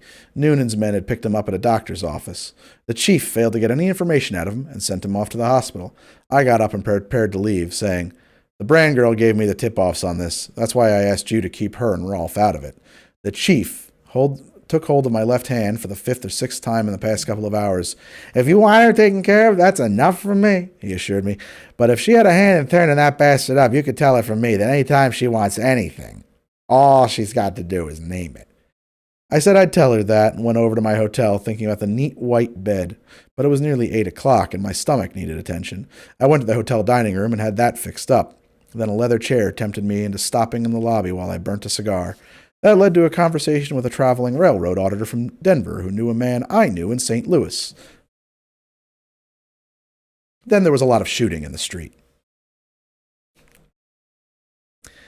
We went to the door and decided that the shooting was in the vicinity of City Hall. I took the auditor and moved up that way. I shook the auditor and moved up that way. Imagine just bringing that guy like, "Come with me."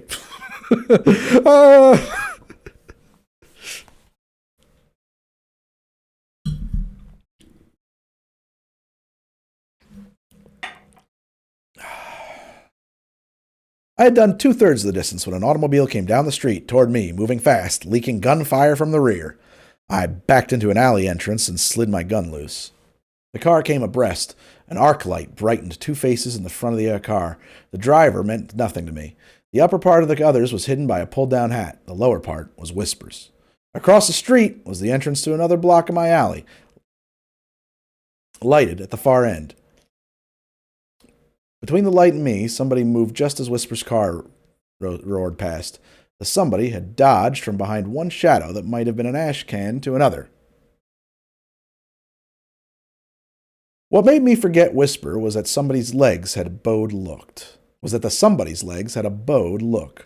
A load of coppers buzzed past, throwing lead at the first car. I skipped across the street into the section of alley that held a man who might have bowed legs. If he was my man, it was a fair bet he wasn't armed. I played it that way, moving straight up the slimy middle of the alley, looking into shadows with eyes, ears, and nose. 3/4 of a block of this, and a shadow broke away from another shadow. A man going pell-mell away from me. "Stop!" I bawled, pounding my feet after him. "Stop or I'll plug you, McSwain." He ran 6 strides farther and stopped, turning. Oh, it's you," he said, as if it made any difference who took him back to the Huskow. "Yeah," I confessed. "What are all you people doing wandering loose?" "I don't know anything about it. Somebody dynamited the floor out of the can, and I dropped through the hole with the rest of them. There were some mugs standing off the bulls. I made the back trotters with one bunch. Then we split, and I was figuring on cutting over and making the hills. I didn't have anything to do with it. I just went along when she blew open." "Whisper was pinched this evening," I told him. "Hell, that's it then.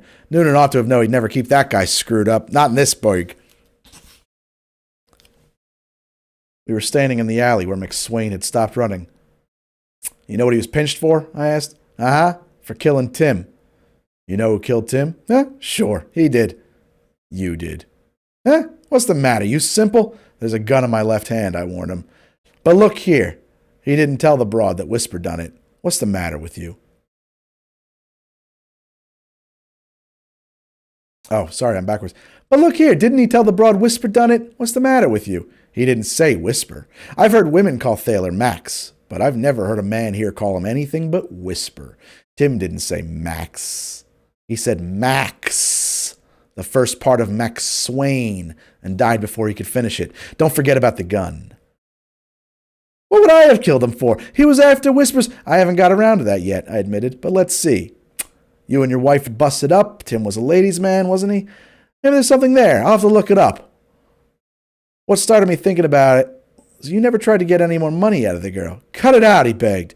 "You know there ain't any sense in it. What would I have hung around afterwards for? I'd have been out getting an alibi like Whisper." "Why? You were a dick then. Close by was the spot for you to see that everything went right. Handle it yourself."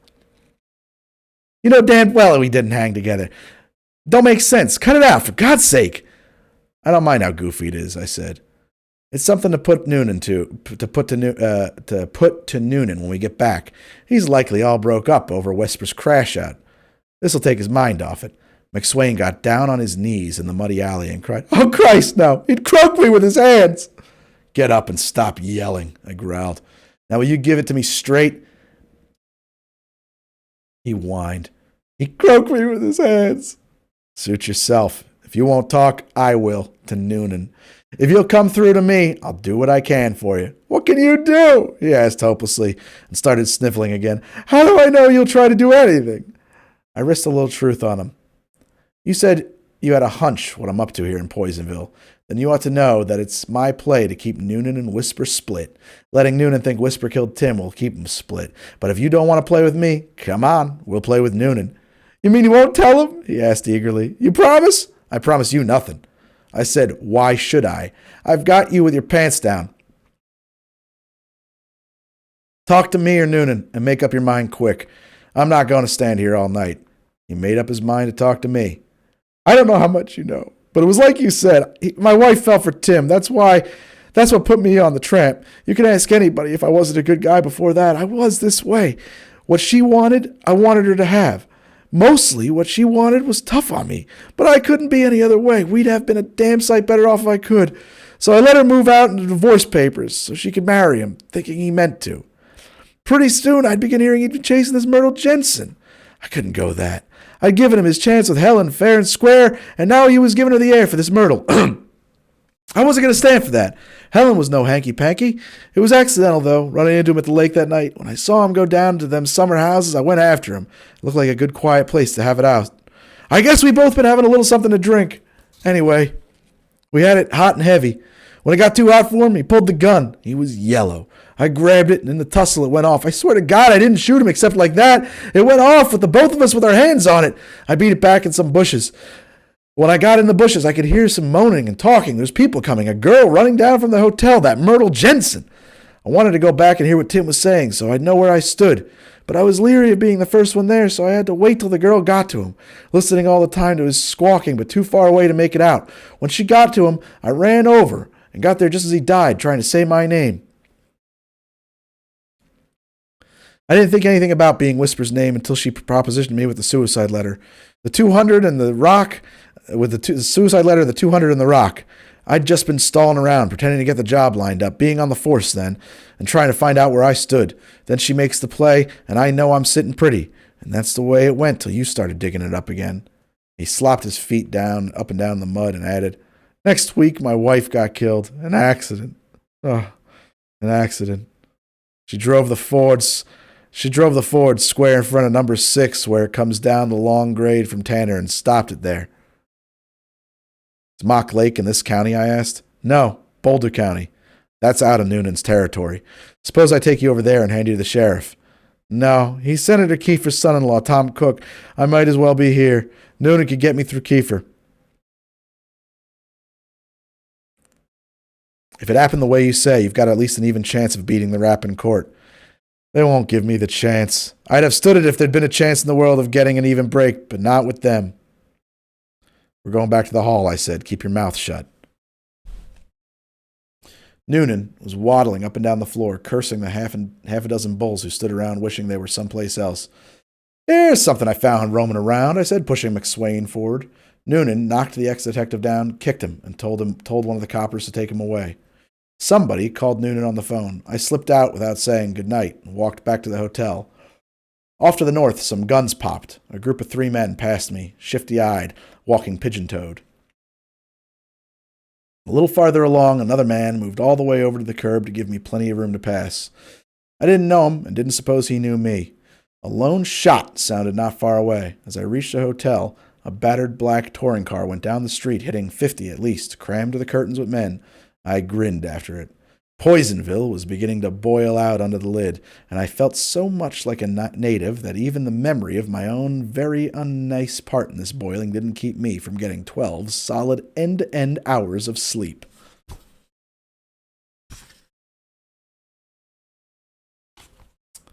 that feels like a really great place to pause. I think we're going to stop the book for there today.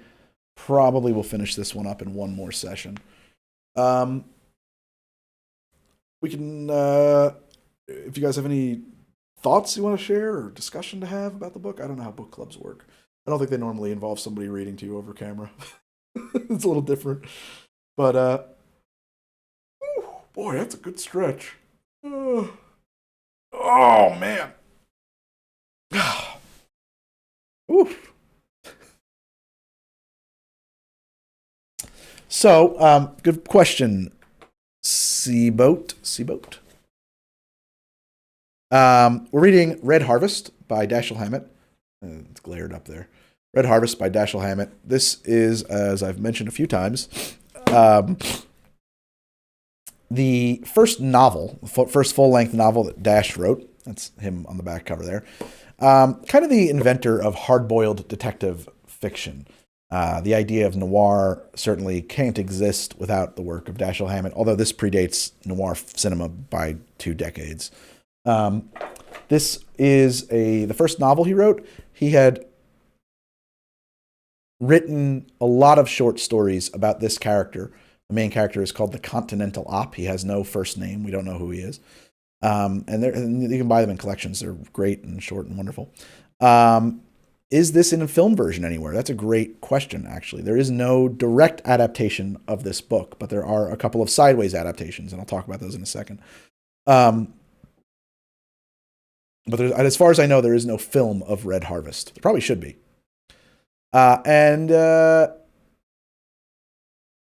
Thank you, Bill. Thank you very much, Bill, actually. You are generous. Exceedingly generous.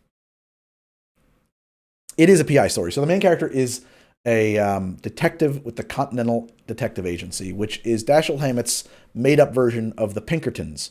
Dash had been a Pinkerton professionally, and that's where he got his ideas for detective fiction from. He took a leave of absence from the Pinkertons and did something in World War I. I forget what. I want to say he was a truck or ambulance driver. I don't think he fought, but I could be wrong.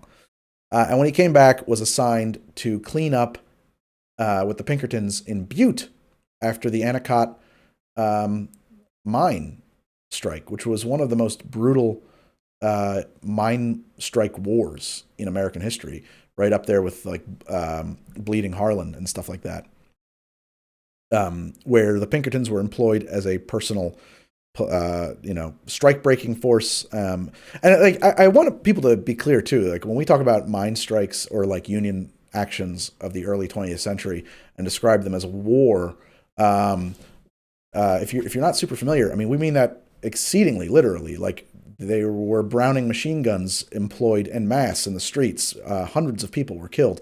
Absolutely brutal. The nightmarish warfare basically between capital and labor at that time. The fighting had basically was over, and negotiations were underway when Dash came back in. But the role that the Pinkertons were playing and that he was asked to play disgusted him so that he broke ties with the Pinkertons, and this novel kind of grows out of that experience. The town that we're in, Poisonville, is very much inspired by, and the players involved, very much inspired by what he witnessed in Butte. And maybe I'm wrong. Maybe it's not the Anacott mine. I feel like it is, though. I think it's Anacott. It's a very famous strike action. Maybe next time I'll try to be more prepared with the backstory on this a little bit better. I'm sorry, I'm not super versed up right now. I guess I can look it up actually while I'm sitting here with you. We're not in any kind of a rush, but it might be boring for you guys to watch me look it up. Anyway, so yeah, that's what we're up to. And so he has been brought to this town originally to investigate corruption, but he never got to that job. The person who hired him, ambulance driver in World War I, thank you, much like Walt Disney, actually. I wonder if they knew each other.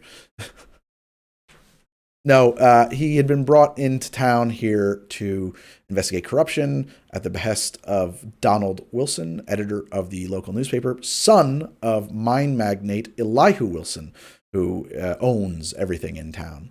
Donald was murdered before he could do any work for him. And he quickly solves that murder, basically, in the first act of this book, but tricks Elihu Wilson into paying him to ferret out his own corruption, which is wonderful. It's just so much fun. It's a good thing to do. Driving an ambulance is, unquestionably a good act, I guess. There wasn't much sense in fighting World War One. It was a pretty stupid war. But yeah, so that's kind of where we're at. He's just basically got a $10,000 budget that he tricked Elihu Wilson into giving him, and he is spending it ripping the town to pieces, ferreting out all of the corruption. It's important to note that this very corrupt police chief, Noonan, has attempted twice to assassinate him for seemingly no reason, by the way. And so he's extremely furious with Noonan and is going to do everything in his power to ruin that guy.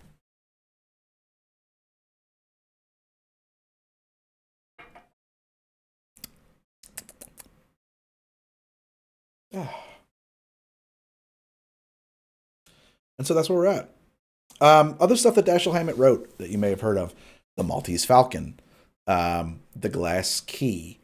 Those two come to mind for sure. I'm trying to think. There's a couple of other novels of his. The Dane Curse, which is more of like a collection of short stories again. Actually, that might also be Continental Op. I kind of forget. Oh, and of course, The Thin Man, The Thin Man. Whoa! Problems IRL, man. That's out of control. Holy shit. Thank you so much. Thank you guys for stopping by. Well, you are arriving a little bit late. Maybe we'll do one more chapter since we just went through the fucking roof here. Maybe we have to. We've been reading a book. So I don't know if you guys are on board with what Problems IRL just dragged you into. Oh, I guess you guys came and left. No, you're still here. Oh, there is Problems IRL. There is. Thank you so much for... What's that check thing next to your name? Oh, you're verified. Ooh, nice. I don't know what any of this stuff means. The Thin Man is maybe less known in modern audience. I mean, it's not underrated. Critics love it. It's one of my favorite movies of all time. Particularly the first one is one of the great classics of pre-code. So I'm very glad the Problems crew is here. This is awesome, guys. Thank you so much. We're definitely going to have to do another chapter since that just happened. That's amazing. So hold your hats. Just a quick, we'll talk more right now. I just want to get in there so somebody asked me if this has ever been made into a movie. Not really super directly. I think that actually the most direct adaptation of this is the Coen brothers, Miller's Crossing. Comes pretty close to a mix-up of this and The Glass Key, two Hammett novels. A lot of people say that Yojimbo is a adaptation of this. Of course, it's about samurai. But I think Yojimbo is extremely close in setup to this story. That's an Akira Kurosawa film about a samurai coming to clean up town and cause trouble. And then Yojimbo has been adapted into American films like Last Man Standing, and maybe one or two others even. But it's funny to me that as far as I know, there's never been an adaptation of Red Harvest straight from the book. There really should be. I think it's even in public domain, or it's actually questionable. I mean, that's why I'm reading it, because it should be public domain, right? But Cedar Hill Inn, chapter 15. Let's keep going. Mickey Linehan used the phone to wake me a little afternoon. Where? He told me. Where's the reception committee? Probably stopped to get a rope. Check your bags and come up to the hotel, room 537. Don't advertise your visit. I was dressed when they arrived. To catch you guys back up, many chapters ago, he wired back to San Francisco for Mickey Linehan and another guy, Dick Foley, two other detectives he sometimes works with, to have them sent out to help. Is it Kurosawa that pioneered particularly the way in which samurai films use blood? I don't know the answer to that, Kingfisher.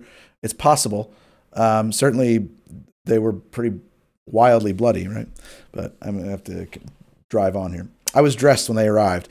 Mickey Linehan was a big slob with sagging shoulders and a shapeless body that seemed to be coming apart at all its joints. His ears stood out like red wings, and his round, red face usually wore the meaningless smirk of a half-wit. He looked like a comedian and was. Dick Foley was a boy-sized Canadian with a sharp, irritable face. He wore high heels to increase his height and perfumed his handkerchiefs and saved all the words he could. They were both good operatives. "What did the old man tell you about the job?" I asked. When we had settled into seats. The old man was the manager of the Continental San Francisco branch. He was also known as Pontius Pilate because he smiled pleasantly when he sent us out to be crucified on suicidal jobs. He was a gentle, polite, elderly person with no more warmth in him than a hangman's rope.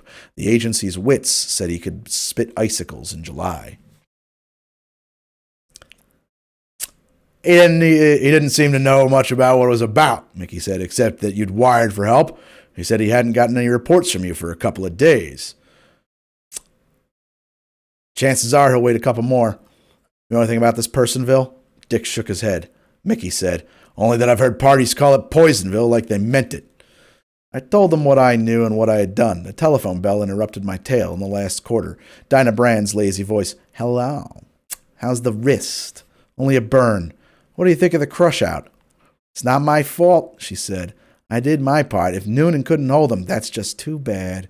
I'm coming downtown to buy a hat this afternoon. I thought I'd drop in and see you for a couple of minutes if you're going to be there." "What time?" "Oh, around 3.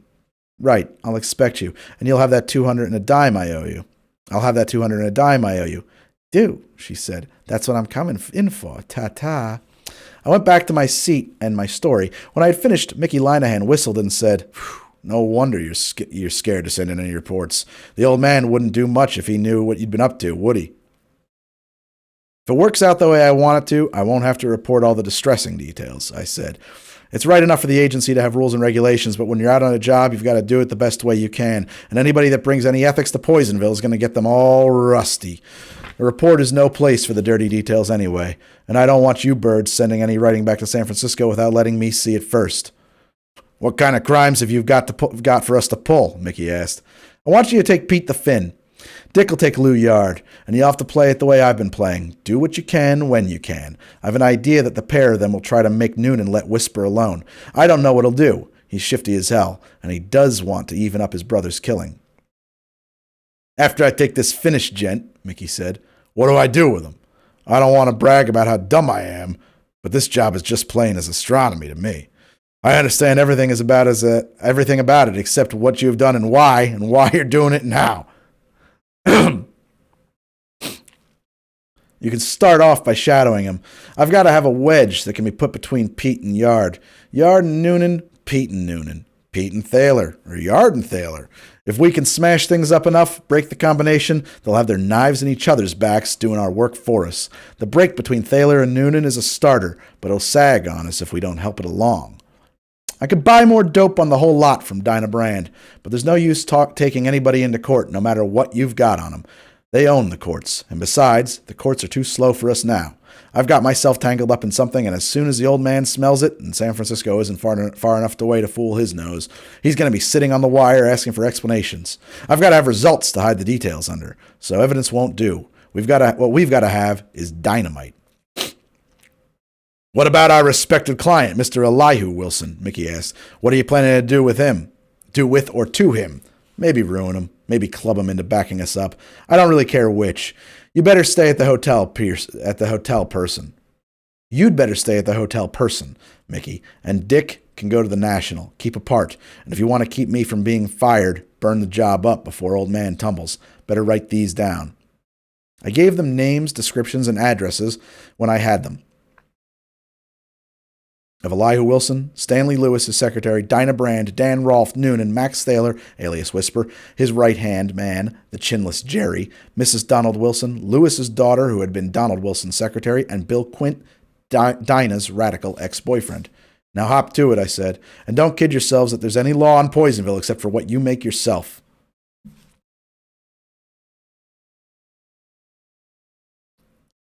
Mickey said that I'd be surprised at how many laws he could get along without. Dick said, "So long," and they departed. After breakfast, I went over to the city hall.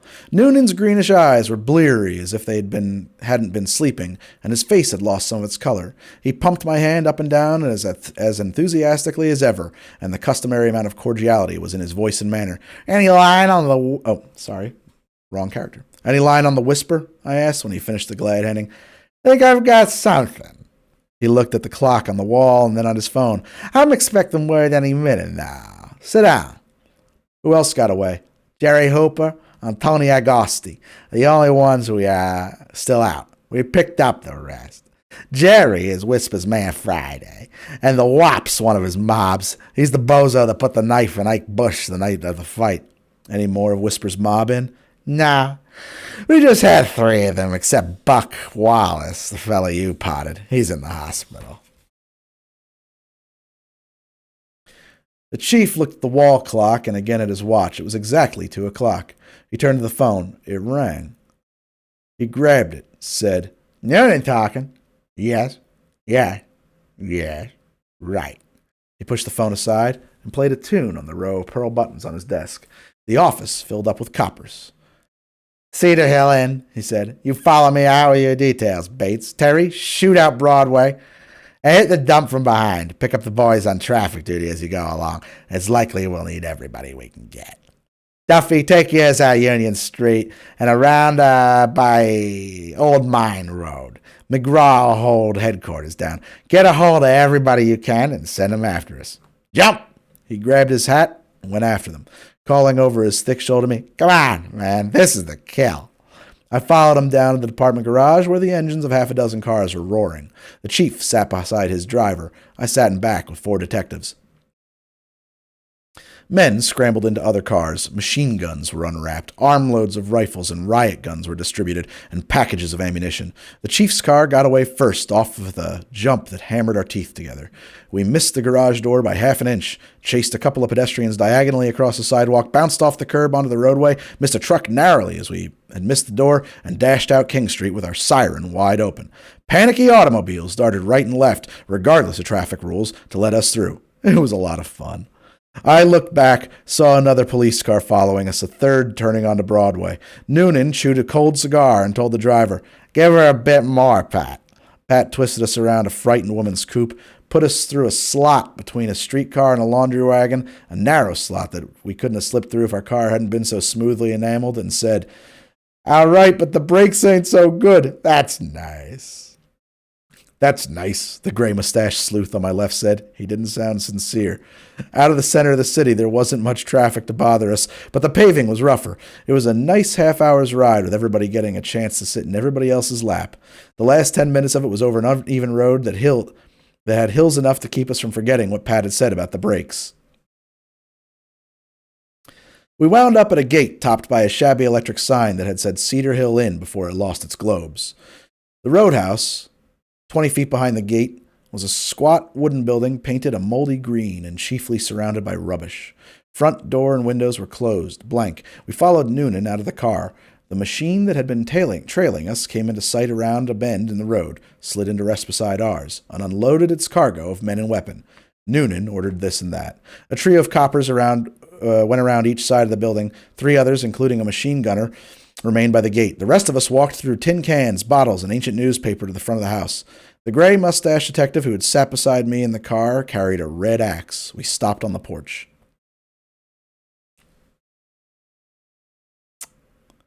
Noise and fire came out under a windowsill. The gray-mustached detective fell down, hiding the axe under his corpse. The rest of us ran away. I ran with Noonan. We hid in the ditch on the side of the road. We hid in the ditch on the inside of the road. It was deep enough and banked high enough to let us stand almost erect without being targets. The chief was excited. What luck, he said happily. He's here. By God, he's here. That shot came from under the sill, I said. Not a bad trick. We'll spoil it, though, he said cheerfully. We'll sieve the dump. Duffy ought to be pulling up the other road by now, and Terry Shade won't be many minutes behind him. Hey, Donner, he called to a man peeping around a boulder. Swing around back and tell Duffy and Shade to start closing in as soon as they come. Let them fly with all they got. Where's Kimball? The peeper jerked a thumb toward a tree behind him. We could only see the upper part of it from our ditch. "Tell him to set up his mill and start grinding," Noonan ordered. "Low, across the front. Ought to do it like cutting cheese." The peeper disappeared. Noonan went up and down the ditch, risking his noodle over the top now and then for a look around, once in a while calling or gesturing to his men. He came back, sat on his heels beside me, and gave me a cigar and lit one for himself. "Hell no," he said complacently. "Whisper won't have a chance. He's done." The machine gun by the tree fired haltingly, experimentally, 8 or 10 shots. Noonan grinned and let a smoke ring float out over his mouth. The machine gun settled down to business, grinding out metal like the busy little death factory it was. Noonan blew another smoke ring and said, "That's exactly what'll do." I agreed that it ought to. We leaned against the clay bank and smoked a while. Further away, another machine gun got going, and then a third. Irregularly, rifles, pistols, shotguns joined in. Noonan nodded approvingly and said, 5 minutes of that'll let 'em know there's a hell." When the 5 minutes were up, I suggested a look at the remains. I gave him a boost up the bank and scrambled up after. The roadhouse was as bleak and empty-looking as before, but more battered. No shots came from it. Plenty were going into it. "What do you think?" Ned asked. "If there's a cellar, there might be a mouse alive in it." "Well, we could finish him afterwards." He took a whistle out of his pocket and made a lot of noise. He waved his fat arms, and the gunfire began dwindling. We had to wait for word to go all the way around. Then we crashed the door. The first floor was ankle-deep with booze that was still gurgling from bullet holes in the stacked-up cases and barrels that filled most of the house. Dizzy with the fumes of spilled hooch, we waited around until we found 4 dead bodies and no live ones. The 4 were swarthy, foreign-looking men in laborers' clothes. 2 of them were practically shot to pieces. Noonan said, Leave him here and get out." His voice was cheerful, but in a flashlight's glow his eyes showed white, ringed with fear. He went out gladly, though. I did hesitate long enough to pocket an unbroken bottle labeled Doer. A khaki-dressed copper was tumbling off a motorcycle at the gate. He yelled at us. "The First National's been stuck up!" Noonan cursed savagely and bawled. "He's foxed us, damn him! Back to town, everybody!" Everybody except us who had ridden with the chief beat it for the machines. 2 of them took the dead detective with them. Noonan looked at me out of his eye corners and said, "This is a tough one. No fooling." I said, "Well," shrugged and sauntered over to his car where the driver was sitting at the wheel. I stood with my back to the house talking to Pat. I don't remember what we talked about. Presently, Noonan and the other sleuths joined us. Only a little flame showed through the open roadhouse door before we passed out of sight around the bend in the road. 16. Exit Jerry. There was a mob around the First National Bank. We pushed through to the door where we found sour-faced McGaw. "Was 6 of them, masked," he reported to the chief as we went inside. "They hit it about 2:30. 5 of them got away clean with the jack. The watchman here dropped one of them, Jerry Hooper. He's over on the bench, cold. We got the roads blocked, and I wired around, if it ain't too late. Last seen of them, when they made the turn into King Street, was a black Lincoln." We went back over to look at dead Jerry lying on one of the lobby benches with a brown robe thrown over him. The bullet had gone under his left shoulder blade. The bank watchman, a harmless-looking old duffer, pushed up his chest and told us about it. "There wasn't no chance to do nothing at first. They were in before anybody knew anything, and maybe they didn't work fast. Right down the line, scooping it up. No chance to do anything then, but I says to myself, all righty, young fellows, you've got it all your own way now, but wait till you try to leave." I tapped the mic, I'm sorry. "And I was good as my word, you bet. I runs right to the door after them, and I cut loose with the old firearm. I got that fellow just as he was stepping into the car. I bet you I'd have got more of him if I'd had more cartridges, because it's kind of hard shooting down like that, standing in the..." Noonan stopped the monologue by patting the old duffer's back till his lungs were empty, telling him, "That certainly is fine. McGraw pulled the robe up over the dead man again and growled, "Nobody can identify anybody, but with Jerry on it, it's a cinch it was Whisper's caper." The chief nodded happily and said, "I'll leave it in your hands, Mac. Going to poke around here or going back to the hall with me?" he asked me. "Neither. I've got a date and I want to get into dry shoes." Dinah Brand's little Marmon was standing in front of the hotel. I didn't see her, but I went up to my room, leaving the door unlocked. I had got my hat and coat off when she came in without knocking. My God, you keep a boozy-smelling room, she said. It's my shoes. Noonan took me wading in rum. She crossed the window, opened it, and sat on the sill and asked, What was that for? He thought he was going to find your Max out in a dump called Cedar Hill Inn, so we went out there and shot the joint silly, murdered some Dagos, spilled gallons of liquor, and left the place burning. I am sorry for the racial epithets. It's what's in the book. Cedar Hill Inn? I thought it'd been closed up for a year or more. It looked it, but it was somebody's warehouse. But you didn't find Max there? She asked. While we were there, he seems to have been knocking over Elihu's First National Bank. I saw that, she said. I had just come out of Bengren's, the store 2 doors away. I had just got in my car when a big boy, backing out of the bank, carrying a sack and a gun with a black handkerchief over his face. Was Max with him? Nah, he wouldn't be. He'd send Jerry and the boys. That's what he has them for. Jerry was there. I knew him as soon as he got out of the car, in spite of the black handkerchief. They all had black ones. 4 of them came out of the bank, running down to the car at the curb. Jerry and another fellow was in the car.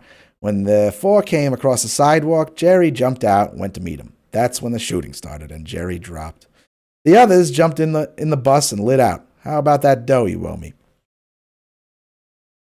I counted out $10 $20 bills and a dime. She left the window to come for them. That's for pulling Dan off so you could cop Max. That's for pulling Dan off so you could cop Max, she said when she had stowed the money away in her bag.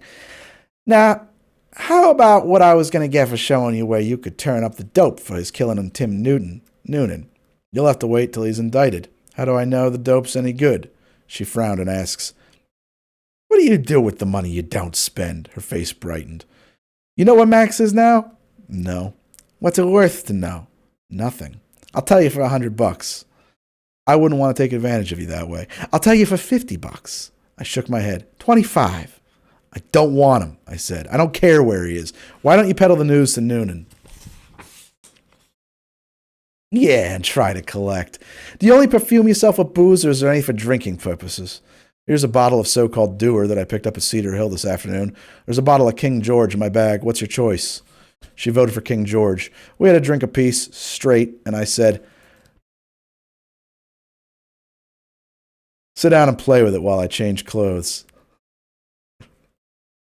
When I came out of the bathroom 25 minutes later, she was sitting in the secretary, smoking a cigarette and studying a memoranda book that had been in a side pocket of my Gladstone bag.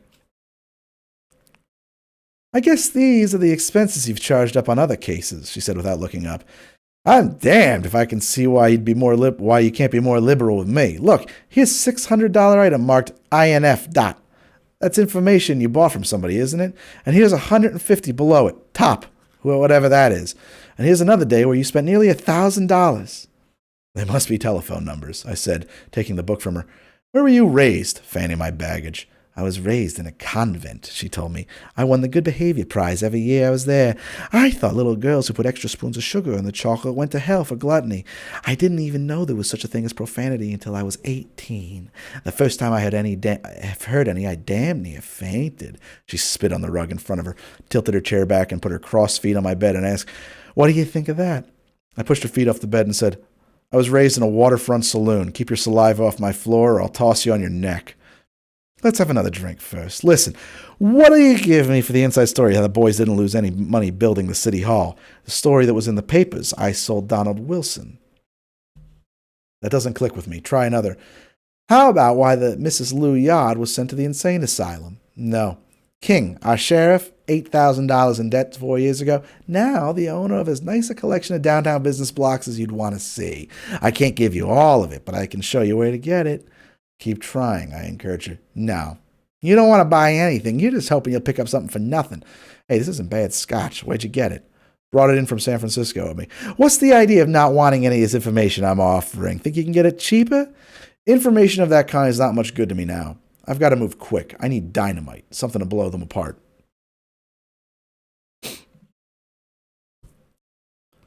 She laughed and jumped up with her big eyes sparkling. I've got one of Lou Yard's cards. Suppose we send the bottle of Dewey. You cop the Pete with the card. Wouldn't he take it as a declaration of war? If Cedar Hill was a liquor cache, it was Pete's. Wouldn't the bottle and Lou's card make him think Noonan had knocked the place over under orders? I considered it and said, too crude. It wouldn't fool him.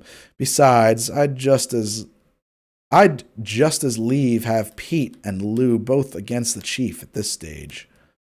She pouted and said, you think you know everything. You're just hard to get along with. Take me out tonight. I've got a new outfit that'll knock 'em cockeyed. Yeah. Come up for me around 8. She patted my cheek with a warm hand and said ta-ta and went out just as the telephone began jingling. Oh, thank you, Reagan. Well, Wizardrix, there are other techniques, but I won't share them with you. I love you too, Banarakawai.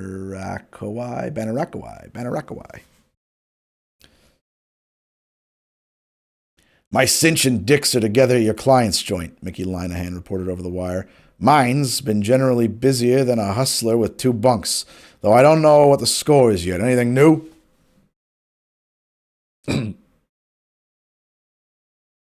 I said there wasn't and went into conference with myself across the bed, trying to guess what would come of Noonan's attack on Cedar Hill Inn and whispers of the First National Bank. I would have given something for the ability to hear what was being said up at old Elihu's house by him, Pete the Finn, and Lou Yard, but I hadn't that ability, and I was never much good at guessing. So after half an hour, I stopped tormenting my brain and took a nap. It was nearly 7 o'clock when I came out of the nap. I washed, dressed, loaded my pockets with a gun and a pint flask of scotch, and went up to Dinah's. One more chapter.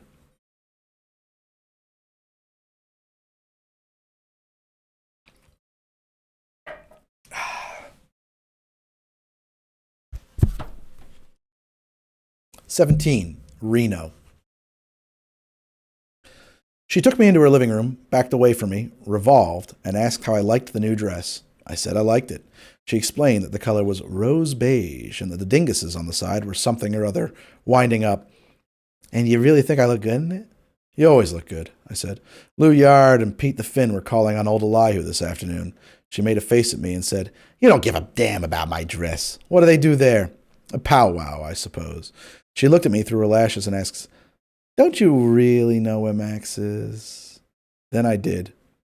There was no use admitting I hadn't known all along. I said, At Wilson's, probably, but I haven't been interested enough to make sure. That's goofy of you. He's got reasons for not liking you, and me.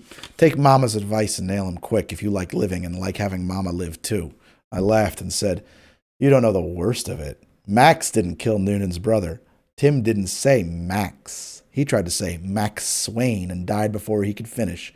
She grabbed my shoulders and tried to shake my 190 pounds. She was almost strong enough to do it. God damn you! Her breath was hot in my face. Her face was as white as her teeth. Rouge stood out sharply like red labels pasted on her mouth and cheeks. If you framed him and made me frame him, you've got to kill him now! I don't like being manhandled, even by young women who look something like out of mythology when they're steamed up. I took her hands off my shoulders and said, Stop belly aching, you're still alive. Yeah, still, but I know Max better than you do. I know how much chance anybody that frames him has got of staying alive long. It would be bad enough if we had got him right, but don't make such a fuss over it. I've framed my millions and nothing's happened to me. Get your hat and coat and we'll feed. You'll feel better then. You're crazy if you think I'm going out. Not with that. Stop it, sister. If he's that dangerous, he's just as likely to get you here as anywhere. So what difference does it make? It makes a... You know what you're going to do? You're going to stay here until Max is put out of the way. It's your fault that you've got to look out for me. I haven't got Dan. He's in the hospital. I can't, I said. I've got work to do. You are all burnt up over nothing. Max has probably forgotten all about you by now. Get your hat and coat. I'm starving.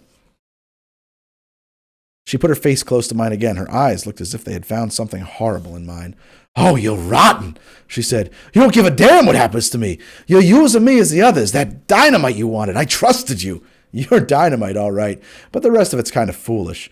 You look a lot better when you're happy. Your features are heavy. Anger makes them downright brutal. I'm starving, sister. You'll eat here, she said. You're not going to get me out after dark.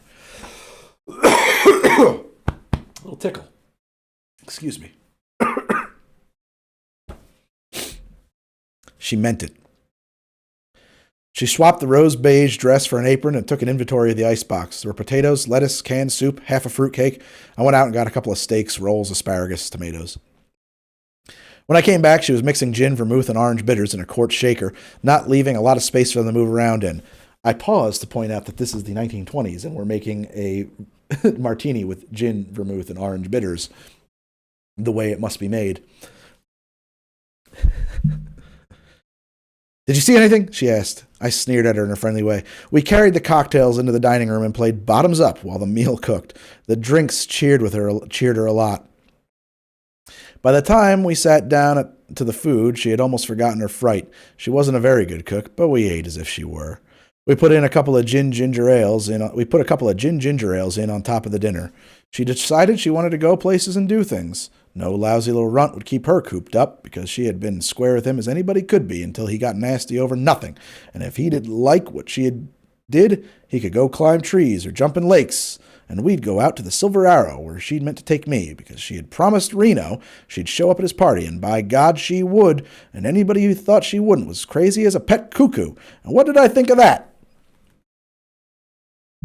Who's Reno? I asked while she tied herself tighter in the apron by pulling the strings the wrong way.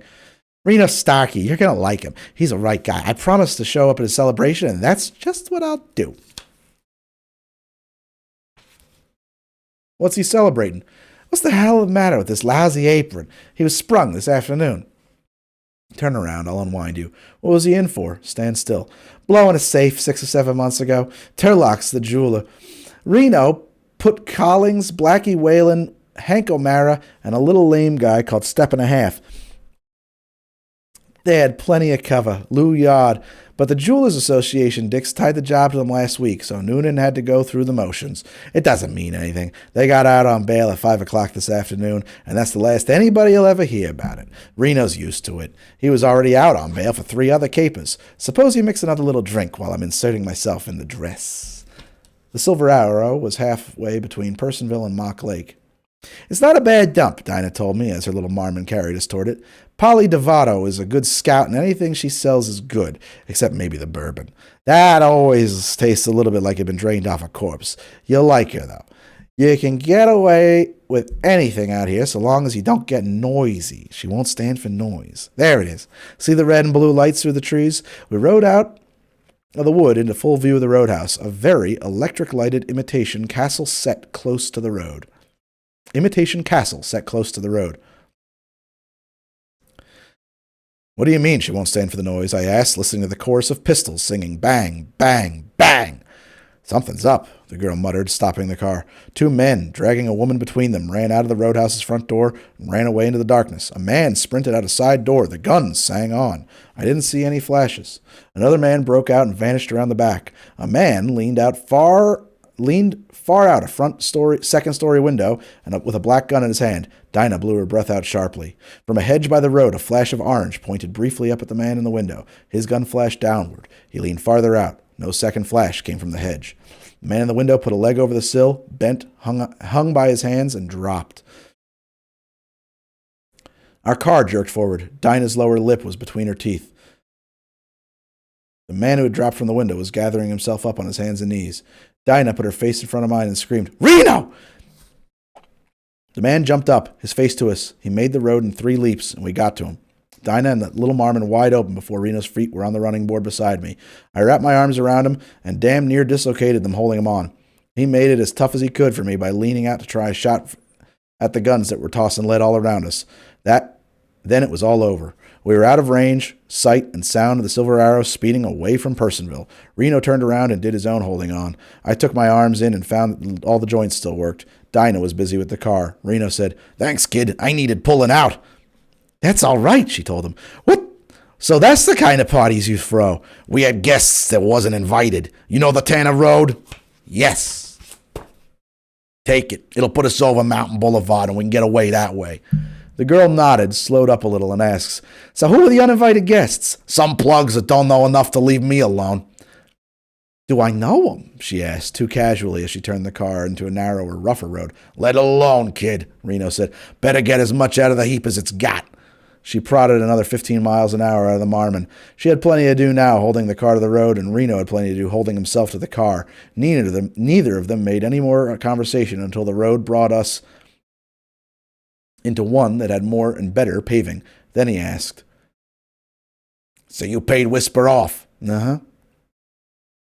"They're saying you turned rat on him." "They would. What do you think? Ditching him was all right, but throwing him in with Dick and cracking the works at him is kind of sour.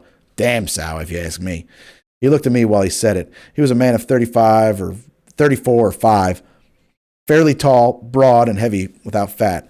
His eyes were large, brown, dull, and set far apart in a long, slightly sallow horse face. It was a humorless face, stolid, but somehow not unpleasant. I looked at him and said nothing. The girl said, "If that's the way you feel about it, you can—" "Look out!" Reno grunted. We had swung around a curve. A long black car was straight across the road ahead of us, a barricade. Bullets flew around us. Reno and I threw bullets while the girl made a polo pony of the Marmon. She shoved it over to the left side of the road, let the left wheels ride the bank high, crossed the road again with Reno's, and my weight on the inside, and got the right bank under the left wheels just as our side of the car began to lift in spite of our weight, slid us down the road with our backs to the enemy, and took us out of the neighborhood by the time we had emptied our guns. That was a tough sentence. A lot of the people had done a lot of shooting, but so far as we could tell, nobody's bullets had hurt anybody. Reno, holding to the door with his elbows while he pushed another clip into his automatic, said, "Nice work, kid. You handled the bus like you meant it." Dinah asked, "Where now?" "Far away first. Just follow the road. We'll have to figure it out. Looks like they got the burg closed up on us. Keep your dog on it." We put 10 or 12 more miles between Personville and us. We passed a few cars, saw nothing to show we were being chased. A short bridge tumbled under us. Reno said, "Take the right turn at the top of the hill." We took it into a dirt road that wound between trees down the side of a rock-ridged hill. 10 miles an hour is fast here. After 5 minutes of creeping along, Reno ordered a halt. We heard nothing and saw nothing. During the half hour, we sat in darkness. Then Reno said, "There's an empty shack a mile down the way. We'll camp there, huh? There's no sense trying to crash the city line again tonight." Dinah said she would prefer anything to being shot at again. I said it was all right with me, though I would rather have tried to find some path back to the city. We followed the dirt track cautiously until our headlights settled on a small clapboard building that badly needed the paint it had never got. "Is this it?" Dinah asked Reno. "Uh-huh. Stay here till I look it over." He left us, appearing soon in the beam of our lights at the shack door. He fumbled with keys at the padlock, got it off, opened the door, and went in. Presently, he came to the door and called, "All right, come on in and make yourselves at home." Dinah cut the engine off and got out of the car. "Is there a flashlight in the car?" I asked. She said, "Yes." Gave it to me and yawned. "My God, I'm tired. I hope there's something to drink in the hole." I told her I had a flask of scotch. The news cheered her up. The shack was a one-room affair that had an army cot covered with brown blankets and a deal table with a deck of cards and some gummy poker chips on it, a brown iron stove, 4 chairs and an oil lamp, dishes, pots, pans, and buckets, 3 shelves with canned food on them, and a pile of firewood and a wheelbarrow. Reno was lighting the lamp when we came in. He said, "Not so tough. I'll hide the heap and then we'll all be set till daylight." Dinah went over to the cot, turned back the covers, and reported, "Maybe there's things in it, but anyway, it's not alive with them. Now let's have this drink." I unscrewed the flask and poured it in her. Passed it to her while Reno went out to hide the car. When she had finished, I took a shot. The purr of the Marmon's engine got fainter. I opened the door and looked out, downhill through the trees and bushes. I could see broken chunks of white light going away. When I lost them for good, I returned indoors and asked the girl, "Have you ever had to walk home before?" "What?" "Reno's gone with the car." "That lousy tramp! Thank God he left us where there's a bed anyway." "That'll get you nothing." "No?" "No. Reno had a key to this dump. 10 to 1. The birds after him know about it. That's why he ditched us here. We're supposed to argue with them and hold him off his trail a while." She got up wearily from the cot, cursed Reno, me, all men from Adam on, and then said disagreeably, "You know everything. What do we do next?" "We find a comfortable spot in the great open spaces not too far away and wait to see what happens. I'm going to take the blankets. Maybe one won't be missed, but you'll tip our mitts if you take more than that. Damn you, Mitts, she grumbled, and took only one blanket. I blew out the lamp, padlocked the door behind us, and with the help of the flashlight, picked a way through the undergrowth. On the hillside, we found a little hollow from which road and shack could not be too dimly seen through foliage thick enough to hide us unless we showed a light. I spread that blanket there and we settled down. The girl leaned against me and complained that the ground was damp and that she was cold in spite of her fur coat. That she had a cramp in her leg and that she wanted a cigarette. I gave her another drink from the flask. That bought me 10 minutes apiece. Then she said, I'm catching cold. By the time anybody comes, if they ever do, I'll be sneezing and coughing loud enough to be heard in the city. Just once, I told her. Then you'll be strangled. There's a mouse or something crawling under the blanket. Probably only a snake. Are you married? Don't start that. Then you are. No. I'll bet your wife's glad of it. I was trying to find a suitable comeback to that wisecrack when a distant light gleamed up the road. Disappeared as I shushed the girl. What is it? She asked. A light. It's gone now. Our visitors have left their car and are finishing the trip afoot. A lot of time went by. The girl shivered with her cheek warm against mine. We heard footsteps, saw dark figures moving on the road and around the shack without being sure whether we did or didn't. A flashlight ended our doubt by putting a bright circle in the shack's door. A heavy voice said, We'll let the broad come out. There was a half a minute's silence while they waited for a reply from indoors. Then the same heavy voice asked, Coming? Then more silence. Gunfire. A familiar sound tonight broke the silence. Something hammered boards. Come on, I whispered to the girl. We'll have to try at their car while they're making a racket. Leave them alone, she said, pulling my arm down as I started up. I've had enough of it for one night. We're all right here. Come on, I insisted. She said, I won't. And she wouldn't. And presently, we argued. It was too late. The boys below had kicked in the door, found the hut empty, and were bellowing for their car. It came, took 8 men abroad, and followed Reno's track downhill. We might as well move in again, I said. It's not likely they'll be back this way tonight. I hope to God there's some scotch left in that flask, she said as I helped her stand up. Well, guys, I think we're going to have to pause there. I should maybe do audiobooks, Cook's Goose, but that's kind of what I'm doing, isn't it? I don't know how you get into that. If you're in the audiobook business and you want to drop me a line, do so. I don't know how to seek that kind of thing out or do that. I don't know if that's what that is. I don't know how you do that.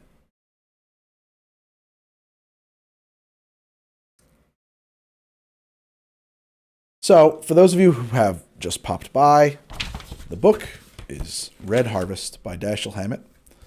What do you mean? You just do them on Amazon? You just make your own audiobooks and sell them on Amazon? Just record somebody else's book? I feel like you got to get hired, don't you? I don't know. The book is Red Harvest by Dashiell Hammett, and it's sort of it's Dashiell Hammett's first full-length novel, but it's also the first, full-length novel that really creates the hard-boiled detective genre. He had written short stories before this point, but this is his first full-length book. We're pretty far into it, and I think you can see just how brutal and hard-boiled it is. The other guy that gets a lot of credit in this space is Raymond Chandler. Certainly he does and deserves it. But Raymond was writing a little later, and Dashiell Hammett was a big influence on him. Their careers overlap a bit, but by that time, Dash was having a lot of trouble, and his writing was not quite what it was. Trouble, just like personal problems, Also, he had a lot of health problems. I think he had, if I'm not mistaken, I'm fairly certain he had tuberculosis or something.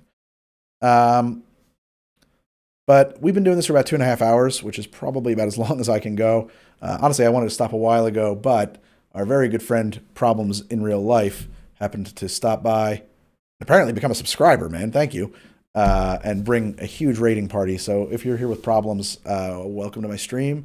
There's a countdown below. I do a bunch of different stuff on here. Some of it is gaming. Tomorrow we'll probably be playing some games. Generally, Tuesdays and Fridays, I schedule gaming streams, although at any time I may, in the middle of the night, have a whim and pop on stream. So it could happen anytime. But Mondays I'm trying to do a talk show. I'm still working on the format for that. I want to line up some guests and do kind of a live talk show. Um, Russell, I don't know yet. I don't know yet. We'll see. The next book, maybe we'll do more Dashiell Hammett. Maybe we'll follow this up with with the Maltese Falcon. That would be pretty easy. Um, it's a good point, actually. I should plan things better. Um, you know what? Let's just commit. Let's just say we'll do Maltese Falcon next, and then that'll be enough of Dash for a little bit, and then we'll move on to something else. Um, but so Mondays I'm doing like kind of a talk show, working on that, current events. I don't know yet. I want to get guests on. I'm just haven't lined it up yet, and I'm still working on the technical side, honestly, of the my setup is still kind of being figured out. And then on Tuesdays, I'm usually playing games. It is quote a gaming stream. Wednesdays, although I missed yesterday, I had a meeting I had to go to. I had to cancel the stream. But Wednesdays, I call it Workshop Wednesdays, and it's basically I'm going to be working on the original drinks in my bar, talking cocktails, creating stuff for my YouTube series, performing general tasks that must be performed as well. I mean, it could be kind of anything. Again, I'm probably going to reassess a lot of what I've been doing on Twitch in a couple of weeks and look at what people are into and what people are responding to and try to kind of, no sense wasting effort creating streams people are not into. Thursdays is we're trying book club. Clearly, I like this. This is a lot of fun. We started this around Christmas when I read a Christmas Carol in its entirety. But the but if this is not gonna, honestly, if this isn't something people are really into, I don't know if I'm gonna keep it going. But today is This is a good stream. This is fantastic. But we're gonna give it a fair shake. And then Fridays is gonna be probably gaming. And that has to do with the fact that Tuesdays and Fridays are the days that I release content on YouTube. So it's just gaming. It's a lot easier to jump into a game rather than have something like this planned or something in my workshop and that kind of thing. Well, thank you, Russell. Yeah, I mean, and I understand that's what a lot of people do with Twitch. So that's why I thought maybe this would play well. I don't know. What I want to get going on is live D&D. We did one D&D session, and it was by far my most successful stream. I had like over 800 people watching, which was crazy for me. However, there's a lot of technical stuff with that. There was huge amounts of audio and picture problems it was just the worst. So I've been re-teching my setup. Additionally, I need to find some new players. So I will probably, I keep saying I got to reach out to some people. I'm going to reach out to some people today or tomorrow about finding some new players. And the reason is that two of my players are really only available late at night on certain evenings, and I really would much rather be doing that in middays, like during work hours. I don't know if that's the best time for people to watch live, but since a lot of people are watching at work and sort of like on their listening, like almost as a podcast on their commute, I think that is probably fine. You can Dr. Doom if you spray some private preserve in it, but I will also admit that probably some of my vermouth should be replaced. Also, those might not even be opened. So yeah, we're gonna start with 5th edition just because I want to keep it current and simple. And the D&D thing is probably gonna happen every other week. I don't know if I can commit yet to making it weekly. If it's taking off and doing well, I would love to go to weekly, but you realize I have to write the session and or get the players to come out to my place, and I'm not, they have to commute. It's a big thing. But I think that D&D is really going to be what's going to be great on here. I feel remiss for not making it happen yet. It's tricky. Yeah. So like I said, I need to find 2 more players. I have 2 players. I need to find 2 more players who are available when I want to do this. And I think I used to do a lot of improv. I was a student at Upright Citizens Brigade, and I was on an indie team. I think I'm going to reach back to some improv friends and see if they want to learn to play D&D. That might be the way to go. Or if they already play. But yeah.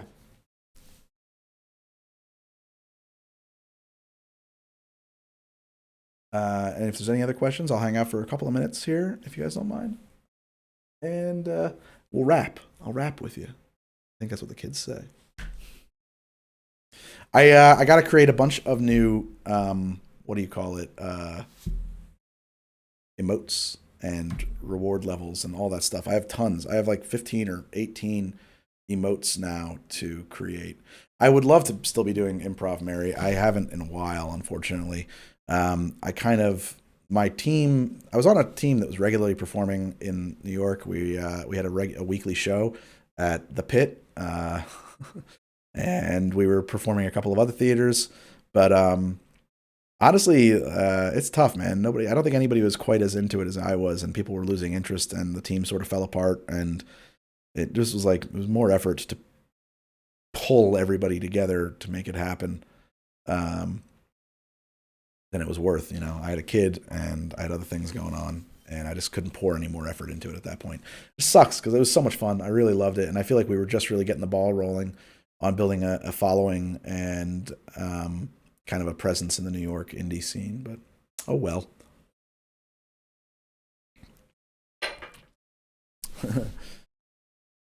Know enough yes and? Plenty of yes anding. Plenty of yes anding.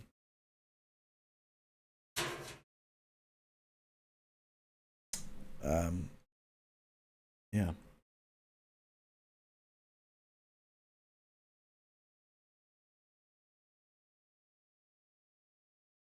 A lot of dead air. I'm just kind of sitting here.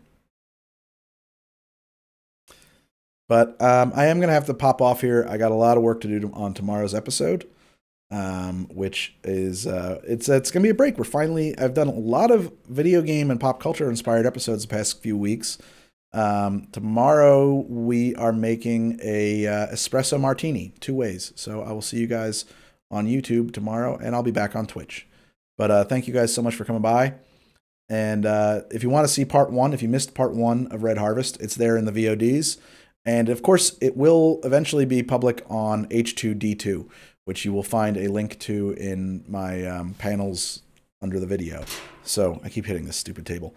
And that will, that's where like the Twitch stuff winds up after it's on Twitch. I'm bad about it because I got to streamline thumbnail creation so I can make those public faster.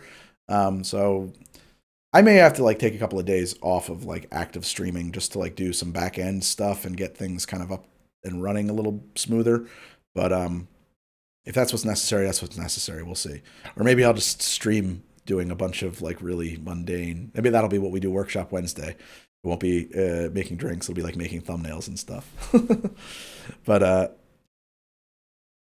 right, guys. I really appreciate it. Thank you so much for hanging out with me. And it's been a blast, and you guys make it so much fun, and I hope you enjoyed this, and I will see you as soon as I can. Thank you so much for subscribing and following, and again, if he's still here, I think that he may have left, but Problems IRL, I'm going to check out your stream. Thank you so much for bringing the gang along. That was very awesome of you. I really appreciate that. Thank you. See you guys.